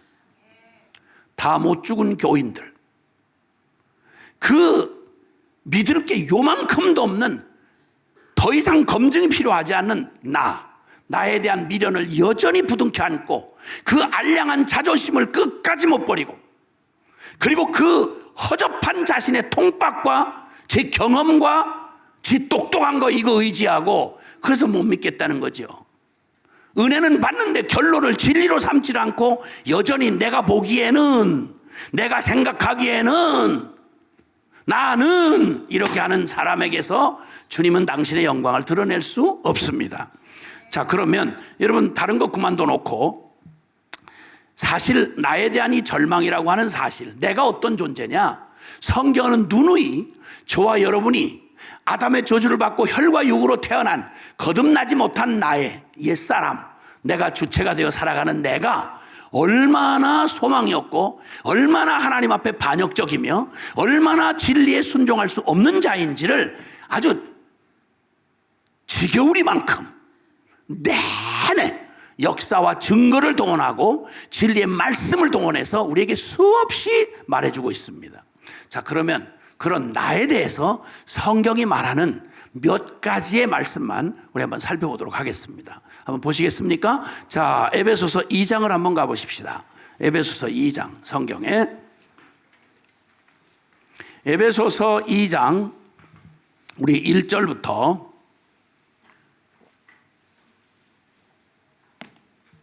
에베소서 2장 1절부터 우리 3절까지 시작. 허물과 죄로 죽었던 너희를 살리셨도다. 그때 너희는 그 가운데서 행하여 이 세상 풍조를 따르고 공중의 권세 잡은 자를 따랐으니 곧 지금 불순종의 아들들 가운데서 역사하는 영이라. 전에는 우리도 다 그 가운데서 우리의 육체의 욕심을 따라 지내며 육체와 마음에 원하는 것을 하여 다른 이들과 같이 본질상 진노의 자녀이었더니. 아멘. 아멘. 원래 내가 복음으로 완전히 결론 나고 십자가 부활의 복음으로 뒤집어지고 내가 죽었고 내가 아니요 내 안에 주님이 사신다는 이 결론을 찍기 전, 거듭나기 전 나의 옛사람, 내가 지금까지 가장 익숙하게 나라고 내 인생의 주체가 되어 살아왔던 나라고 하는 실체, 내 영적인 실체가 어떤 존재였느냐를 말씀해 주는 가운데, 여기 우리의 육체의 욕심을 따라 지나며 태어나면서부터 오직 깐난 핏덩어리부터 여러분 예외 없이 나타나는 그 특징이 바로 뭐냐면 자아사랑, 자기 고집, 자기 주장, 오직 나. 여러분 이거에서 벗어날 사람 아무도 없어요. 이게 모두가 다 우리가 가지고 태어난, 우리 모두도 전에는, 복음으로 뒤집어지기 전에는 우리도 다 그 가운데서 우리 육체의 욕심을 따라 지내며 육체와 마음, 내가 나라고 생각하는 내 마음 안에 일어나는 욕구들, 나의 만족과 나의 사랑, 자아사랑을 위하여 내가 오직 나를 추구하면서 나 하면서, 결혼을 해도 왜 하셨어요? 나 만족 위해서 했잖아요. 톡까놓고 말해서. 그러다 이익이 충돌이 나버리면 그래서 갈라지잖아요. 이혼하잖아요. 자식이 왜 낙태시켜요? 내가 하고 싶어서 관계를 가졌고 내가 싫으니까 낙태시키는 거 아니에요? 얼마나 무서운지 아세요? 나를 사랑하는 이 지독한 자아사랑이 내 뱃속에 있는 내 아이 죽이잖아요. 부모 얼마든지 배신할 수 있죠. 왜 결혼이 불행하지요? 전부 다 자기 사랑해주고 만족시켜줄 사람 고르고 찾았는데 이놈이 나만을 위해서 존재를 하지 않는 거야. 도둑놈이. 이 여자가 나만을 위해서 행복하게 해줄 줄 알고 내 마음에 들게 해줄 줄 알았더니 아닌 거야 이게. 그걸 자꾸 요구하다가 충돌이 일어나고 내가 너한테 미쳤니? 왜 너를 위해서 내가 희생해? 이러기 시작하면 그 가정 깨지는 거예요. 자식을 버리는 부모 왜 그러죠? 자식 생각하면 희생하고 무슨 대가를 지불하더라도 진짜 자식 사랑했으면 견디고 살아야죠. 자식이 무슨 아픔을 가지고 평생 살아갈지 뻔히 알면서 우리는 우리의 유익을 따라서 선택하잖아요. 정치하시는 어른들 얘기할 필요도 없고요. 애국 좋아하시네. 어떤 정치인이 애국을 위해서 저를 희생해? 명분은 다 팔아먹어도 결국 저 입신 영달하자는 거 아니겠어요? 인권 좋아하시네. 무슨 인권? 그렇게 인권에 밝은 놈들이 하는 짓이 무슨 짓을 하시는데 지 멋대로, 지 하고 싶은 대로 하고 싶지 않은 거 아니겠어요? 성의 자유? 인권? 지나가던 개가 웃을 일이에요. 저와 여러분 누구도 아무리 대단한 정의를 말하고 굉장히 거룩한 척하지만 미안하고 죄송하지만 여기 말한 대로 우리를 살게 하는 에너지는 딱 하나예요. 그러다 마음에 안 들면 자살하는 거예요. 왜? 내 욕구가 안 채워지니까 목숨 끊어버리는 거예요. 얼마나 무서운, 얼마나 저주받은. 그래서 이 근원을 허물과 죄로 죽어서 태어난 너희들이라고 말해요. 그리고 본성적으로 내가 하나님 노릇하고 내가 주인 되어 살아오는 이 자아의 무서운 저주받은 이 자아의 실체는 불순종의 아들들 가운데 역사하는 영이라, 즉 하나님 앞에 진노의 자식들만 골라 해요. 진리가 만약에 하나님이 사실이고 그 진리가 나보다 옳다면 여러분 아무리 내가 하고 싶어도 그거 버려야 될 거 아니야. 그 죄 던져내야 될 거 아니요. 그렇지요?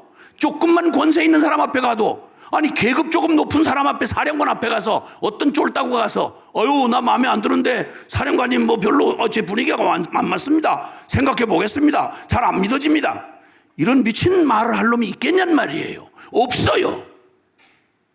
근데 감히 천지를 만드신 하나님, 내 인생을 영원히 심판하신 하나님 앞에 겁대가리 없이, 다 알아요, 설교는 듣는데요, 아유 뭐 좋은 거로 득해요, 뭐 아유 회개는 하지만 뭐 그렇게 기대는 하지 마세요, 뭐 이번 주에 또 나는 죄를 질 수밖에 없는데요, 이런 짓을 할 이런 용기를 감히 어디 앞에서, 누구 앞에서 이런 짓을 해요? 사람 앞에, 돈줄 달린 월급 주는 회장 앞에 이런 짓 못해요. 안 보인다는 이유로 하나님 앞에 우리의 본성이 얼마나 무서운 짓을 하는지 아세요? 육체의 욕심을 따라 지낸다. 여기서 육체의 욕심은 자아사랑이에요. 나의 만족. 그래서 온통 우리의 관심을 빼앗고 지금도 끊이지 않는 에너지로 저와 여러분을 지치지 않고 살아가게 하는 힘은 다른 거 없어요. 자기 사랑이에요. 사람들의 인정받고 싶고 사랑받고 싶고 평판 얻고 싶고, 그렇죠? 안목의 정욕, 육신의 정욕, 이생의 자랑. 우리 삶을 온통 먹고 마시고 시집가고 장가가고 사고 팔고 온통 비춰서 오늘도 우울하고 오늘도 교만하고 열등감 느끼고, 이거 다 뭐요? 다 나 만족 받고 싶은 거 아니에요, 그렇죠? 주목받고 싶고 유명해지고 싶고 인정받고 싶고 사람들한테 다 컨트롤하는 높은 자리에서 정상을 정복하고, 이런 얘기만 부추기면 사람들 아주 인기 열광 난리도 아니지요 여러분, 그렇죠? 정직하게 우리가 바로 내가, 나라고 해왔던 내가 뭐라고 명분을 쌓고 뭐 애국이니 인권이니 뭐 정의니 자유니 별소리 다 해도 그 얘기는 전부 나를 위한 걸 얘기하는 거예요. 이게 바로 성경이 말하는 우리의 옛사람, 나라고 말하는 다 죽지 못한, 내 이 죽음을 결론으로 삼지 못하고 내 인생 무슨 희망이 더 있지 않을까, 조금 더 최선을 다하면, 율법 지키면, 교회생활 열심히 하면, 훈련 좀 받으면 바뀌지 않을까? No! 바뀔 수 있다고 말한 적이 없어요. 말한 적이 없어요. 자, 에베소서 4장 한번 보실래요? 에베소 4장. 결론 같은 말씀이지만, 자, 에베소서 4장 17절부터 같이 함께 보겠습니다. 시작. 그러므로 내가 이것을 말하며 주 안에서 증언하노니 이제부터 너희는 이방인이 그 마음에 허망한 것으로 행함같이 행하지 말라. 그들의 총명이 어두워지고 그들 가운데 있는 무지함과 그들의 마음이 굳어짐으로 말미암아 하나님의 생명에서 떠나 있도다. 그들이 감각 없는 자가 되어 자신을 방탕에 방림하여 모든 더러운 것을 욕심으로 행하되 오직 너희는 그리스도를 그같이 배우지 아니하였느니라. 아멘. 자, 그 다음에 22절 보니까 너희는 유혹의 욕심을 따라 썩어져가는 구습을 따르는 바로 나 하던 옛사람을 벗어버리고 낡은 옷, 옛날 옷, 그저 구데기, 누더기 같은 옷 벗어 던지고 벗어 버리듯이 너의 옛사람 고치거나 개선하거나 기대할 게 없다. 결론 내리고 내 옛사람 미련 없이 벗어 던져버리고 새 사람을 입으라. 아멘. 이게 성경 결론이에요. 너한테 희망 없다는 거예요. 율법이나 행위나 혈통이나 어떠한 인간적인 노력도 죄로 오염되어 아담의 저주받은 우리 인생으로 태어난 인간의 어떤 인간 최선의 노력으로도 절대 그럴 수 없다고 말합니다. 자, 로마서 7장 한번 가보실까요? 로마서 7장 보시면 거기에 로마서 7장 찾으셨으면은 20절부터 24절까지의 말씀을 같이 함께 보도록 하겠습니다. 자, 로마서 7장 20절부터 24절까지 시작. 내 속에 거하는 죄니라. 그러므로 내가 악이 함께 있는 것이로다. 내 속사람으로는 하나님의 법을 즐거워하되 내 지체 속에서 한 다른 법이 내 마음의 법과 싸워 내 지체 속에 있는 죄의 법으로 나를 사로잡는 것을 보는도다. 오호라 나는 곤고한 사람이로다. 이 사망의 몸에서 누가 나를 건져내랴. 아멘. 아멘. 역사상 가장 의롭게 살았던 사람 중에 하나, 율법을 지키고 최선을 다해 노력했던 살았던 사람이 우리가 보통 바울 사도라고 말하는 이전에 사울이었던 사람, 다소의 사울이었습니다. 이 사울이 유대인 중에 최고로 율법에 관한 한 최고의 신학을 한 사람이요, 평생 율법의 의로는 흠이 없는 열정적인 사람이었습니다. 근데 그가 최선을 다해 살아본 끝에 복음 앞에 부딪혀가지고 그가 결론같이 자기의 내면의 정직한 고백을 하는데, 우리가 그 사람하고 비교도 할 수 없을 만큼 그는 우리 겉보기에 우리보다 훨씬 더 율법을 지키고 정의롭게 산 사람입니다. 근데 그가 말합니다. 나 그렇게 하는 동안에도 내 속에는 두 가지 법이 싸웠다. 내 깊은 영혼의 양심과 이 영혼은 뭐가 옳은지, 하나님 말씀이 옳은지 다 안다. 사랑하라는 것 뻔히 아는데 사랑은 잘 저절로 안 되고, 아무것도 아닌 일에도 죽이고 싶은 생각이 들 만큼 증오심이 내 안에 미움이 가득 차 있다. 내 양심은 소리를 치면서 용서해, 사랑해야 돼 라고 말하지만 그걸 행할 능력은 내게 없고, 오히려 이렇게 하면 안 돼 그러면서도 나는 여전히 그 교묘하고 교활한 방법으로 나는 어떻게든 내 마음에 안 드는 사람 미워하고 증오하고 해코지하고, 하여튼 이런 살인하는 마음이 내 안에 가득하다. 순결해야 되고, 그리고 성의 순결을 지켜야 되는 거 뻔히 알지만 누가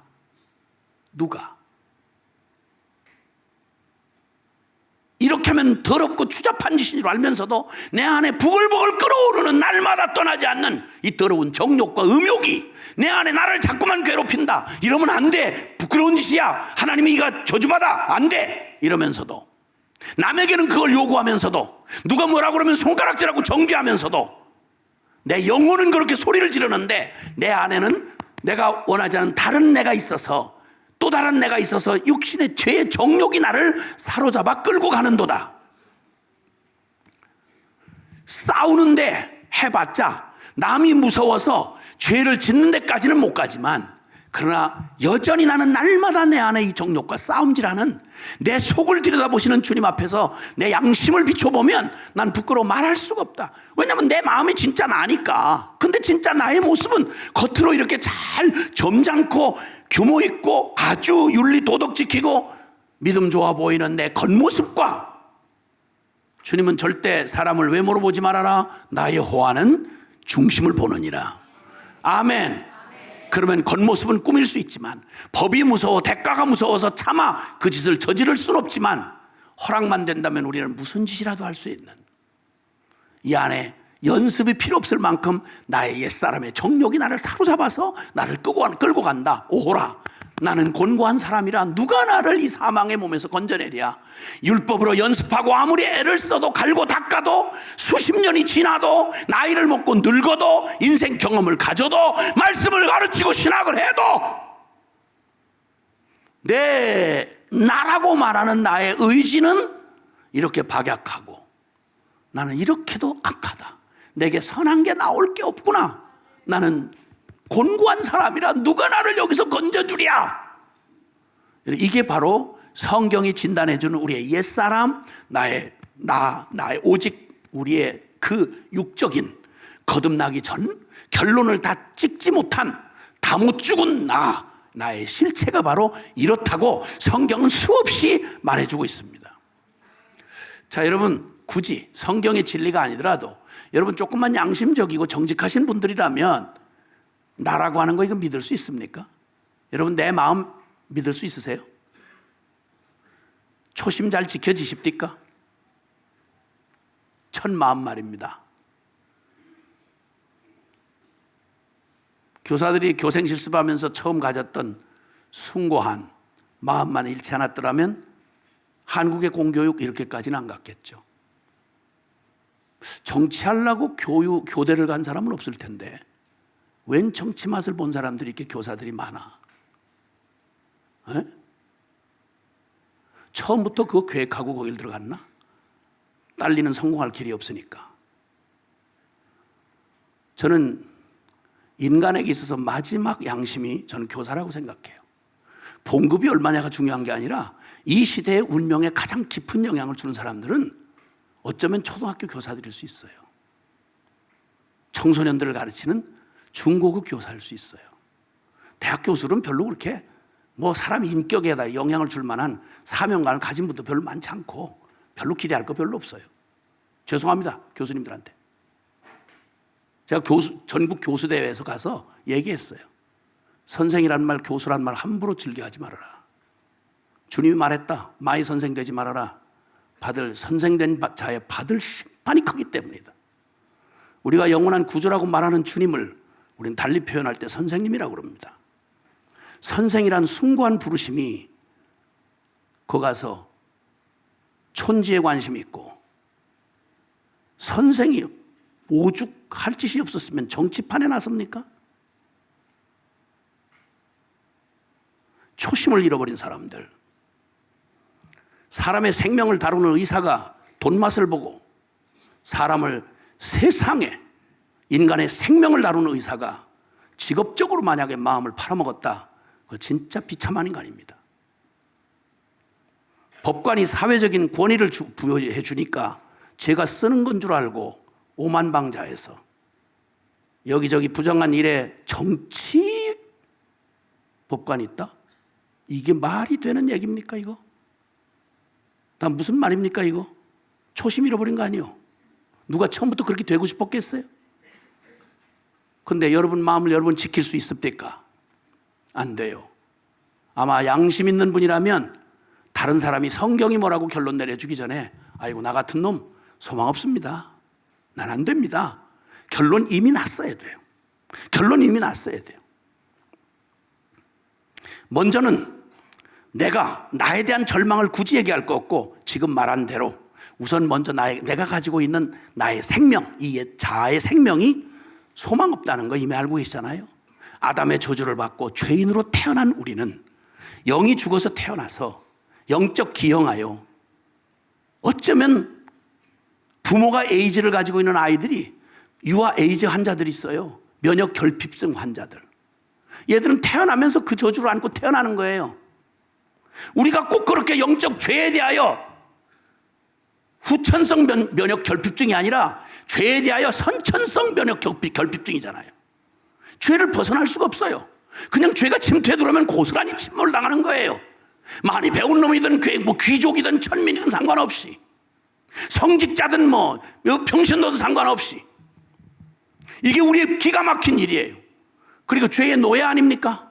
주님이 진단해 준 말이에요. 요한복음 8장 34절에 죄가 너희를 주관하면 너희가 죄에서 자유롭지 못하다면 죄를 짓는 자마다 죄의 종이라. 죄의 종이라. 여러분 여기 계신 분 중에 죄의 종이 아니라고 말할 분 있으십니까? 정직하게 말해서 죄에서 자유로울 수 있습니까?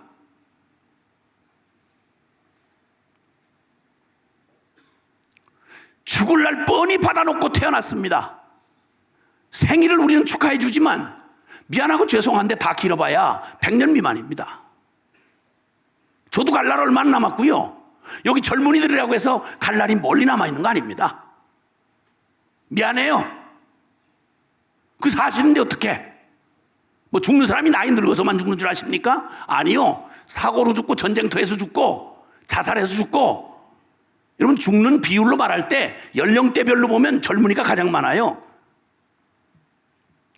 죽음 피할 수 있습니까? 히브리서 9장 27절에 우리가 가지고 태어나서 나는 나다라고 말한 생일날을 가지고 있는 여러분의 육적 생일 언제까지 사실 거예요? 언제까지? 그래도 결론 안 납니까? 어차피 죽을 날 받아놓고 사는 우리인데 뭐가 더 고집 부릴 게 있어요? 뭘 기대를 할 게 있습니까?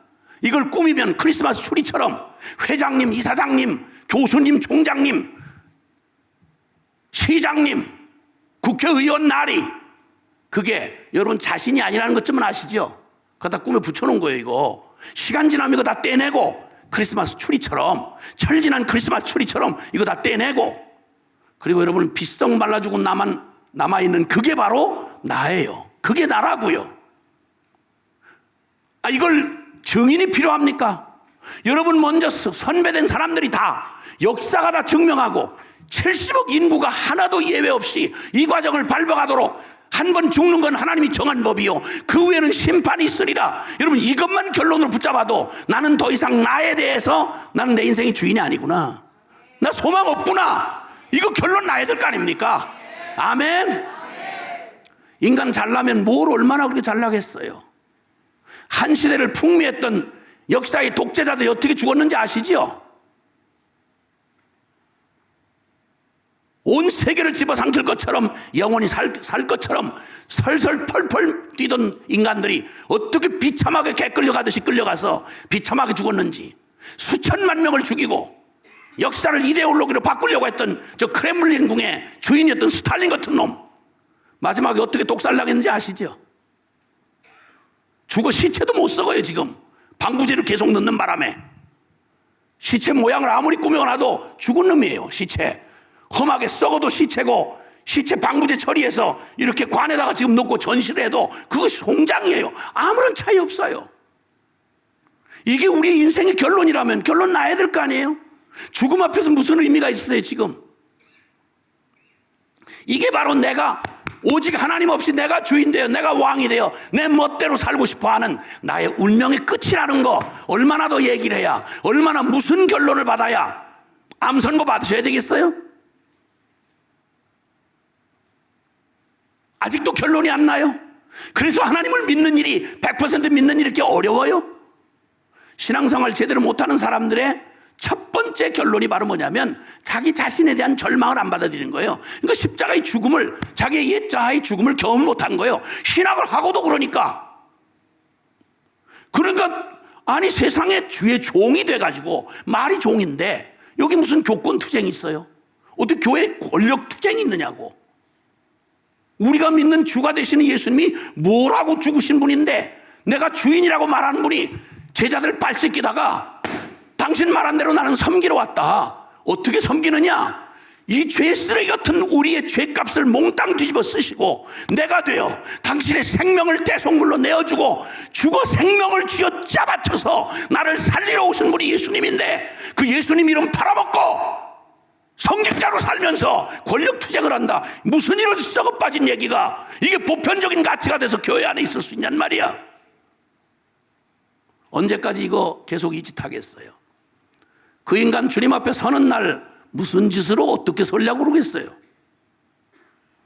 그래도 뭐 현실인데 교회는 어쩔 수 없고 교단이라는 거 그렇을. 거기 따라가실래요? 아니면 주님 따라가실래요? 그래도 결론 안 납니까?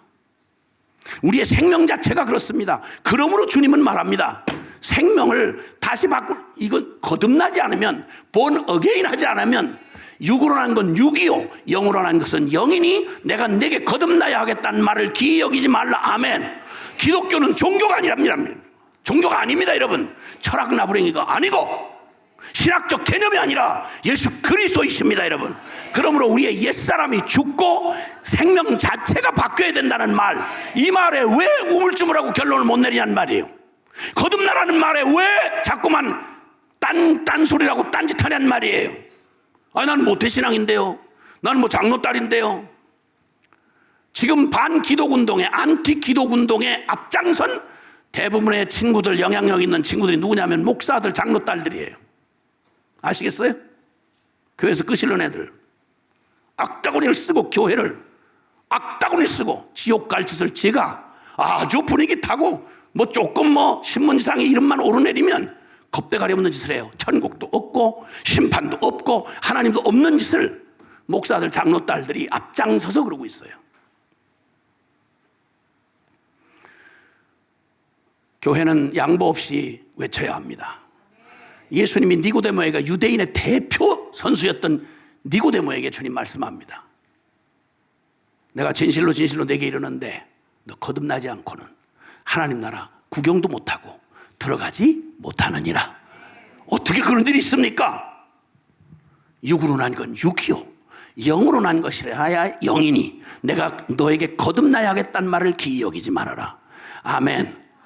거듭난다는 말은 다른 게 아니라 육으로 태어나서 내가 주인 되어 살아왔던 나의 삶에 대한 이 죽음, 소망 없는 나를 구원하시려고 주님이 예비하신 십자가에서 내 이름표 달고 내가 되어 죽은 예수의 죽음을 나의 죽음으로 받아들이고, 할렐루야, 아멘, 아멘. 그래서 주님은 로마서 6장 6절 한번 가보실래요? 아니, 로마서 6장 3절 4절 한번 보실랍니까? 로마서 6장 3절 4절 시작. 무릇 그리스도 예수와 합하여 세례를 받은 우리는 그의 죽으심과 합하여 세례 받은 줄을 알지 못하느냐?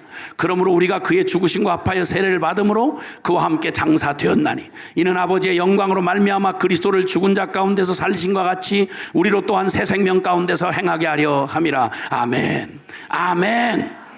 거듭난다는 말은 바로 이 구원의 복음의 진리가 내 자신에 대한 완벽한 복음이 실제가 안 된 나의 운명은 더 이상 소망 없다. 직분이 아니요, 신학이 아니요, 혈통이 아니요.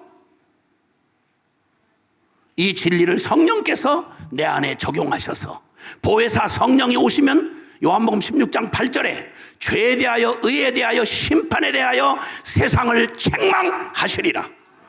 알아듣지 못하던 우리의 영혼 안에 주님의 이 진리가 내 이 거짓된 사단의 속아 종노릇, 죄의 종노릇 하던 나의 옛사람이 난 줄 알고 철저히 거기에 온통 내 자신을 전부 담아 그게 난 줄 알고 살아오던 나를 그냥 밑둥부터 흔들어 버리시는 겁니다. 죄에 대하여, 의에 대하여, 심판에 대하여 십자가의 복음으로 나를 완전히 내 영혼을 벌거벗기시고, 그리고 나의 실체가 하나님 앞에 영원히 지옥 갈 죄인이었구나. 그리고 주님 앞에서 이제는 나는 의로워지는 길이 십자가에 예수 생명, 여기 세례받듯이 예수 죽음 내 죽음으로 받아들이고, 이제는 주님이 나의 새 생명이 되셔서 나의 전무가 되셔서 내가 사는 것 아니요, 내 안에 예수님이 사셔야 된다. 이 사실을 믿어지게 하시고 받아들여지게 하시는 보혜사 성령님이 역사하셔서 우리를 성령으로 거듭나게 하시는 것. 그래서 우리의 생명이 나에 대한 절망을 끝을 내고 내가 아니요, 내 새 생명으로 살아가는 자로 알게 된 사실을 우리는 세례를 받았다, 이렇게 표현합니다. 아멘. 그래서 그 세례받은 믿음으로 살아가는데 말합니다. 10절부터 11절에 그가 죽으심은 죄에 대하여 단번에 죽으심이요 그가 살아계심은 하나님께 대하여 살아계심이니 이와 같이 진리를 결론으로 삼아서 너희도 너희 자신을 죄에 대하여는 어떤 자로? 죽은 자요, 하나님께 대하여는 살아있는 자로 여길지어다. 이게 믿음이란 말입니다. 아멘. 여러분 자신의 생명, 하나님 없이 태어난, 부정모혈로 태어난 나 자신 예차의 생명이 이렇게 아무런 소망이 없는, 어떤 직분이나 어떤 혈통이나 어떤 노력으로도 나는 개선될 수 없는 죄인이라고 하는 사실을, 소망 없는 나에 대한 처절한 절망을 여러분 경험하셨습니까? 받아들이셨습니까? 복음은 바로 그 일을 변함없이 여러분에게 도전하고 계십니다. 뿐만 아니라 여러분, 우리가 믿음 생활 하면서 가장 어려워하는 일 중에 또 하나는 내 인생을 자꾸 내가 주인 노릇하려고 하는 거예요. 그렇죠? 근데 여러분이 여러분 머리털 하나도 희게나 검게 못하죠? 그렇죠? 염색하면 돼요. 이런 식으로 말을 막지 마시란 말이에요. 그런 식으로 말을 막지 마시란 말이에요. 내가 염려한다고 내 목숨의 길이를 한 자나 더 할 수 있더냐? 못해요. 살고 죽는 것도 내가 주인이면 내가 낳고 싶을 때 낳고 죽고 싶을 때 죽어야 내 거 아니에요? 우리는 그렇게 못해요. 가장 중요한 생로병사, 여러분 아무것도 주인 노릇 한 적이 없어요. 그렇죠? 나오는 것도 어떤 가문의 어떤 남자로 여자로 아니요. 여러분 스스로 선택할 수 있는 능력이 없어요. 내 인생 내 거 아니에요. 근데 여전히 우리는 내 인생의 모든 처음부터 끝까지 내가 만나는 여러분의 만나는 사건 중에 누가 사고 나고 싶어서 사고 난 사람이 있어요? 누가 병 걸리고 싶어서 병 걸려요? 누가 불행하고 싶어 불행한 사람 어디 있겠어요? 여러분 기억하세요. 여러분이 일생에 맞이하는 모든 날 여러분의 바람대로 안 돼요. 긍정의 힘을 간 적극적 사고방식 갖는다고 절대 여러분의 미래가 여러분 원하는 대로 마음대로 엿장수 마음대로 그렇게 되어지지 않는다는 것쯤은 인생 조금만 살아보신 분이면 결론 나셔야죠. 이것도 아직 결론 안 나세요? 내 인생 절대 내가 새끼손가락 하나 내가 스스로 들거나 또 내가 버리거나 이렇게 못해요. 못해요. 그런 능력도 없고요. 책임질 수도 없고요. 그런데 왜 못 믿어요? 왜 못 믿냐고. 아니 능력도 없는 게, 실력도 없는 게, 아니 제 인생을 책임질 능력이나 있고 실력이 있으면 마음껏 염려를 막 머리가 다 이렇게 딱 빠지도록 염려를 해보라고. 밤낮을 잠을 자지 말고 애를 써보란 말이에요. 가능한지 해보시라고요. 여러분 자식 여러분 키우고 싶은 대로 키워집니까? 키워지세요? 아니 다른 사람 변화시키는 건 말고 여러분 자녀만 한번 변화시켜보세요. 사춘기 몸무리 많은 그런 시기를 한번 변화시켜보라고. 애 키울만 하세요? 죄송해요. 여러분 상처를 건드려서 미안해요. 아무것도 우리 능력 없어요. 아무것도 우리가 취사 선택할 수 있는 내일의 운명을 결론 못 지어요. 아멘. 불행 목피해 가요. 그러면 아무것도 책임질 수 없는 내가 왜 주인 노릇을 하려고 하냐는 말이에요. 이게 바로 하나님 없이 태어난 저주받은 이 저주의식의 육을 따라 내 자아가 주인이 되어서 내가 내 멋대로 하고 싶은데 능력은 안 되면서도 악을 쓰는 거예요. 그러니까 배우는 게 꼭 세상에 죄 짓고 그리고 하나님 앞에 원수짓 하는 짓만 하는 거예요. 고아 자식처럼 날마다 근심과 염려로 우울증 걸리고 그냥 신경쇠약 걸리고 그리고 계속 약 타먹고 그러다가 속이 또 신경성 위양병이 생기고. 왜 이러냐는 말이야. 믿으라는데 왜 못 믿어? 아니 실력도 없는 게 믿기라도 해야 될 거 아니야. 주여 오직 있는 능력이 있다면 염려 능력이야. 완전히 염려 근심은 아주 박사학위야. 완전히 죄 짓는 능력은 충만해. 아니 하나님도 못 말릴 정도니까 얼마나 능력이 충만한지. 아이고 교만 떨기는 또 아이고. 주여 어쨌든 내가 주인 아니면 주인 아닌 줄 알면 이게 결론 났잖아요. 내 인생 주인 아니구나. 이거 결론 났으면 더 이상 내 옛 자아에 대해서 미련 떨 이유가 없잖아요. 내 자아를 버려라. 죽음 가운데 못 박아 던져버려라. 이렇게 하는데 그걸 못할 이유가 없잖아요. 네? 그 다음에 여러분 우리가 살아가는 에너지가 사랑이라는 에너지인데 이 사랑이라는 에너지가 자사랑 에너지밖에 없어요. 우리가 오직 나 오직 지가 저를 죽이려고 하는 짓이에요. 자사랑은 자기에게 동물을 먹이는 것과 같아요. 근데 이 자사랑의 이것이 사실은 이게 탐욕이고 정욕인데 이걸 가지고 여러분 그 사랑을 하려고 할 때 난 사랑의 능력이 없어요. 원수는 그만둬 놓고 여러분 부부도 사랑할 수 없잖아요. 아니 솔직히 얘기해 보세요. 그냥 할 수 없이 사는 거지 그게. 참고 살지 뭐 사랑까지는 어렵잖아요. 그렇죠? 대답을 안 한다고 상황을 피해갈 수는 없으니까 대답을 해보세요. 그렇죠? 사랑할 능력 있으세요? 있냐고. 원수 찾아갈 것도 없고 네 집안에 있는 식구들끼리나 사랑해라. 사랑 못해요 여러분. 사랑 실력 없어요. 사랑은 내게서 나오는 게 아니에요 여러분. 아멘. 내게서 나오는 건 자사랑이라는 탐욕 정욕 이거밖에 없지. 그러니까 남 다 죽이는 거예요. 자아가 강한 사람일수록 가족들 진짜 피말리는 사람들이에요. 자아가 강한 마누라를 얻은 우리 형제님들에게 심심한 조의를 표하는 바입니다. 연애할 때나 그런 여자가 매력적이지 이런 귀신 같은 거 데려다 오면 늙어 죽을 때까지 공주 노릇해요. 공주 노릇해. 그래가지고 고생당하는 우리 형님들 많이 봤어요 진짜. 너무 불쌍해요. 진짜 너무 불쌍해. 아무리 섬겨도 이게 왕비마만 줄 알아. 왕비마만 줄 알아. 이 귀신이. 주여. 자식 사랑하는 거 어디까지 사랑할 수 있다고 생각하세요? 그러니까 빨리 시집 보내려고 그러지. 너무 속 썩으니까 너 빨리 얼른 대학 빨리 마치고 어떤 놈이든지 만나가지고 얼른 제발 눈앞에 사라져라. 네가 책임져라. 네가 쳐라. 나 이제 지금까지 키우는 것만 해도 난 지금 논덜머리가 난다. 아니 지가 뱃속으로 지가 난 자식도 사랑 못한다고. 근데 우리가 각자가 우리가 다 제발로 커가지고 여기 교회에 나왔는데 교인들끼리 서로 사랑합시다. 말이 돼요? 사랑이 되세요? 아직 몰라 그렇지. 몰라서 사랑한다고 그러지 알고 나면 진짜 사랑할 사람 아무도 없어요.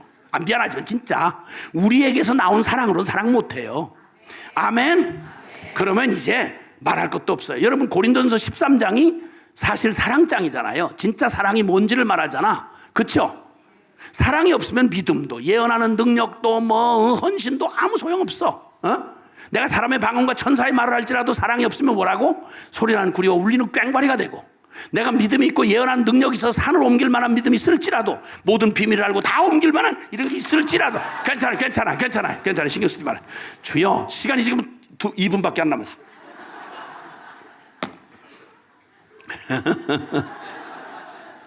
나 여러분이 너무 부러운데 왜 이렇게 딴 데 가서 나 이렇게 세게 안 했어요? 이 필그림 교회가 지금 한참 주님 앞에 은혜가 쏟아지고 지금 막 이렇게 좋은 교회 와서 은혜를 받으신다는 얘기를 들으니까 내가 시기가 나나 봐. 뭐야 이거 진짜. 다른 사람들은 복음 들어볼 수도 없어가지고 그러는데, 그러니까 더 화가 날 수도 있어요. 이 좋은 복음을 듣고 이 좋은 교회에서 이 귀한 증인들을 보면서 여전히 결론을 안 내고 반질반질 불을 받긴 받는데 늘 슬쩍슬쩍 끄실러 받아. 이렇게 불이 끄실러만 가. 속은 하나도 안 익고 그냥 끄실러만 이렇게 얼룩덜룩하게 끄실러 가지고 하여튼 가진 모양이 다 있어. 근데 진짜는 속을 딱 째보면 하나도 안 익었어. 겉만 탄 고구마처럼 푹 익질 않아서 먹을 수도 안 먹을 수도 없는, 아까워서 못 버리겠고, 이런 사람이 만약 여기 단 몇 사람이라도 있다면 이건 용서하기 어려운 거예요. 이건 어디서 지금 이런 짓을 하고 있어? 다른 데도 아니고 필그림 교회에서. 주여. 그래 내가 이렇게 막 야단을 하는가 봐요. 제가 주여. 안경이 떨어진 게 천만 다행이에요. 왜냐면 누군지 딱 보면 내가 어지간히 아는데 윤곽만 보이지 구분이 안 나는 거예요. 주님이 조치를 하신 것 같아. 하여튼 조치를 하신 것 같아. 여러분 안 쓸 거예요. 나 안 쓸 거예요. 고린도전서 13장에 한번 여러분 자기 이름을 넣어서 한번 읽어보세요. 가능한가? 사랑이 없으면 다 말짱 꽝인데, 도루묵인데, 사랑은 오래 참고, 사랑은 온유하며, 사랑은 자랑도 교만도 하지 아니하고 성내지도 아니하고 자기의 유익을 구치 아니하고 진리와 함께 기뻐하고 모든 걸 참고 모든 걸 믿고 모든 걸 바라고 모든 것을 견디느니라. 여기다 내 이름을 넣어서 해보라고. 하나하나 그게 넘어가나? 안 돼요. 자, 그럼 여기까지 얘기했으면 여러분, 내 생에 나라고 버텨왔던 나의 생명으로도 이거는 안 되는 거. 이거 죽고 거듭나야 될 거고, 내 인생 하나도 책임질 수도 없는 게 주인 노릇해가면서 애비애미 없는 고아처럼 눈만 뜨면 뭐 먹고 사나? 어떻게 내가 이 고난을 피해가나? 어떻게 하면 요행을 기다리나? 아니요. 어떤 것도 여러분 생각대로 될 수 없다고 하면, 그러면 내 인생에 살면 믿음으로 살 것밖에 없는데, 왜 성도가 교회에서 성도가 아니 믿는다고 해서 신도라고 말하고 크리스찬이라고 말하는 게 예수 믿어서 믿음이기 때문에 성도라고 그러는데 믿음을 찾아볼 수가 없어. 전부 상식, 통박, 감정, 경험, 그저 사람들을 의지하고 쫓아다니고, 아니 결론이 났으면은 믿음의 삶을 사는 것보다 더 쉬운 얘기가 없고 이거보다 더 복음이 없는데 희한하잖아요. 사랑할 능력이 없다는 거, 부도 났다는 거 알면 이제는 내 기분에 맞고 안 맞고 내가 뭘 해보려고 하는데 나에게다 맞추려는 모든 짓을 끝내야 되는 거 아니에요. 진리의 결론이, 진리가 결론이 되게 하라. 첫 번째 얘기했던 거예요. 나에 대한 소망 없음, 나 죽었음, 나는 무능함, 이거에 대해서 완전히 결론을 이미 내리셨으면 아멘 합시다. 이걸 굳이 믿으라 말을 할 필요가 없잖아요. 사실 우리가 속아 살아와 그렇지, 우리의 옛사람을 벗어 버려라. 우리의 땅의 지체, 옛것을 십자가의 죽음에 넘겨 버려라. 이게 살 길이에요, 여러분. 이게 믿음을 선택하는 가장 중요한 진리를 결론으로 삼는 거예요. 이게 분명해지면 두 번째 결론은 다른 거 없어요. 주님이 오직 우리에게 주신 오직 예수, 오직 진리. 할렐루야. 아멘.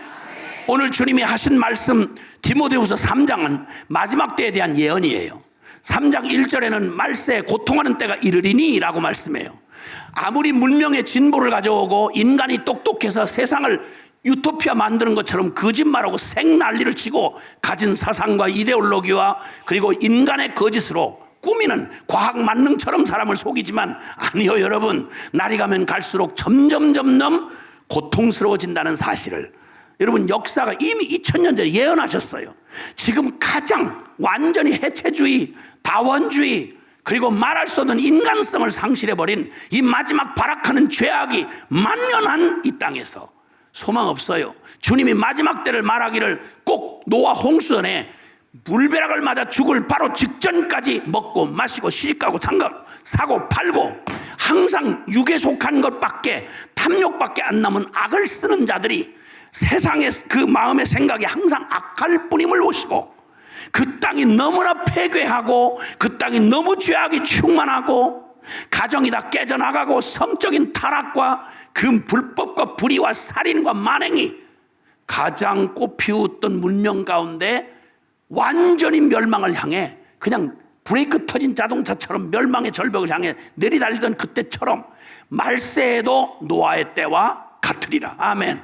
그런 때가, 고통하는 때가 올 것이다 했는데, 지금 조금만 양심을 가지고 조금만 진리 따라 살려고 보면 여러분, 역사상 우리가 경험해온 우리의 짧은 일생 가운데 우리 지금 대한민국 가장 어려운 때를 맞이하고 있습니다.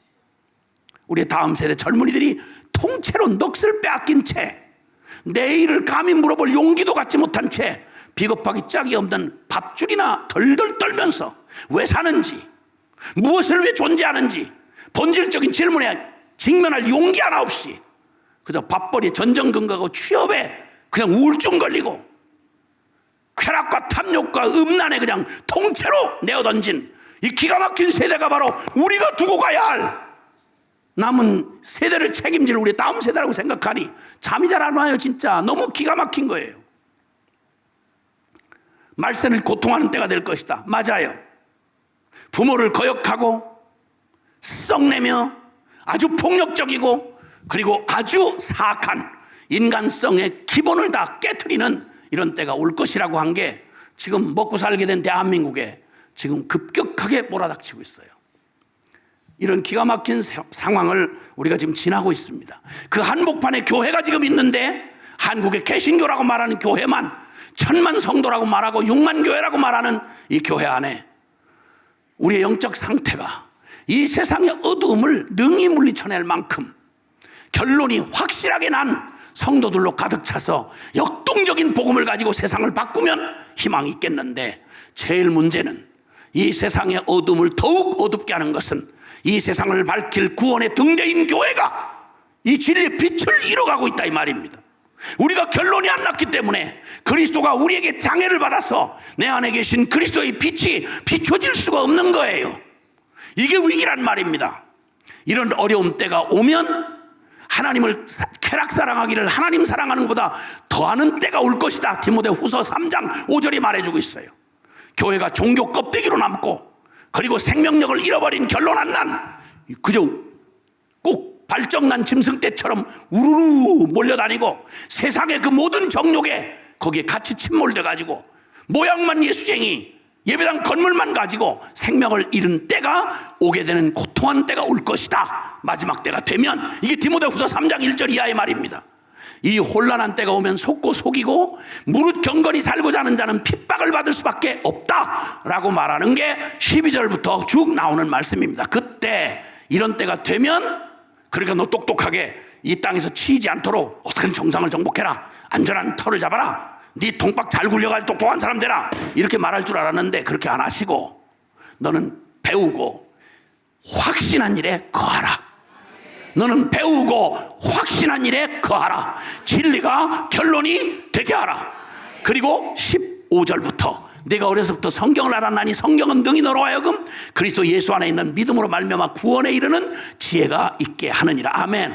바로 나에 대한 완전한 절망을 경험하고 십자가 복음을 이제는 건성으로 들었던 게 아니라 신학 지식으로만 들었던 게 아니라 내 생명으로 부딪혀서 주님의 죽음 내 죽음으로 받아들이고 이제는 예수 생명으로 거듭난 생명 가지고 내 인생의 주권이 오직 주님께 있음을 알고 이제는 내 통박 내 경험 세상의 유행 따라 인간의 지식 따라가지 말고 16절에 오직 성경 하나님의 감동으로 된 것으로 교훈과 책망과 바르게 함과 의로 교육하기에 유익하니 이는 17절 이는 하나님의 사람으로 온전케 하고 하나님의 모든 선한 일을 행하기에 온전케 하려 함이라. 아멘. 혼란할수록 중심을 굳게 붙잡아야 합니다. 유혹이 많을수록 푯대를 놓치지 말아야 합니다.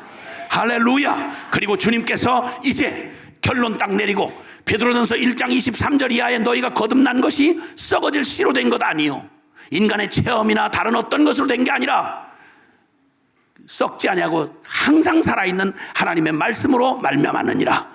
사람은 풀과 같고 그 영광은 풀의 꽃과 같아서 풀은 마르고 꽃은 시드나 주의 말씀은 세세토록 있도다 하였으니 곧 너희에게 전한 영원한 복음의 말씀이라. 할렐루야. 아멘입니까? 아브라함은 결론 난 믿음으로 시작했기에 그는 내 본토 친척 아베 집을 떠나 네가 주인이 되고 네 생명으로 살아가던 너의 삶 그 터를 떠나서 나무 뿌리를 뽑듯이 떠나서 이제는 내가 너를 지시하는 땅으로 가라. 네가 알아서 살아왔던 삶을 끝을 내고 이제는 오직 내가 너의 인생의 주인 돼줄 테니 나만 따라와라. 아멘.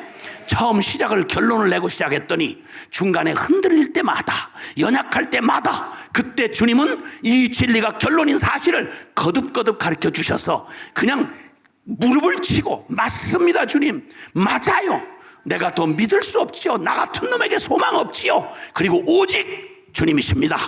혼돈스럽다가도 진리가 주님이 말씀하시면 가라고 말씀하시면 주저없이 가는 거예요. 버리라고 말씀하면 따지지 말고 나는 불가능하지만 얼른 버리고 주님을 따라 일어서는 거예요. 순종하는 거예요.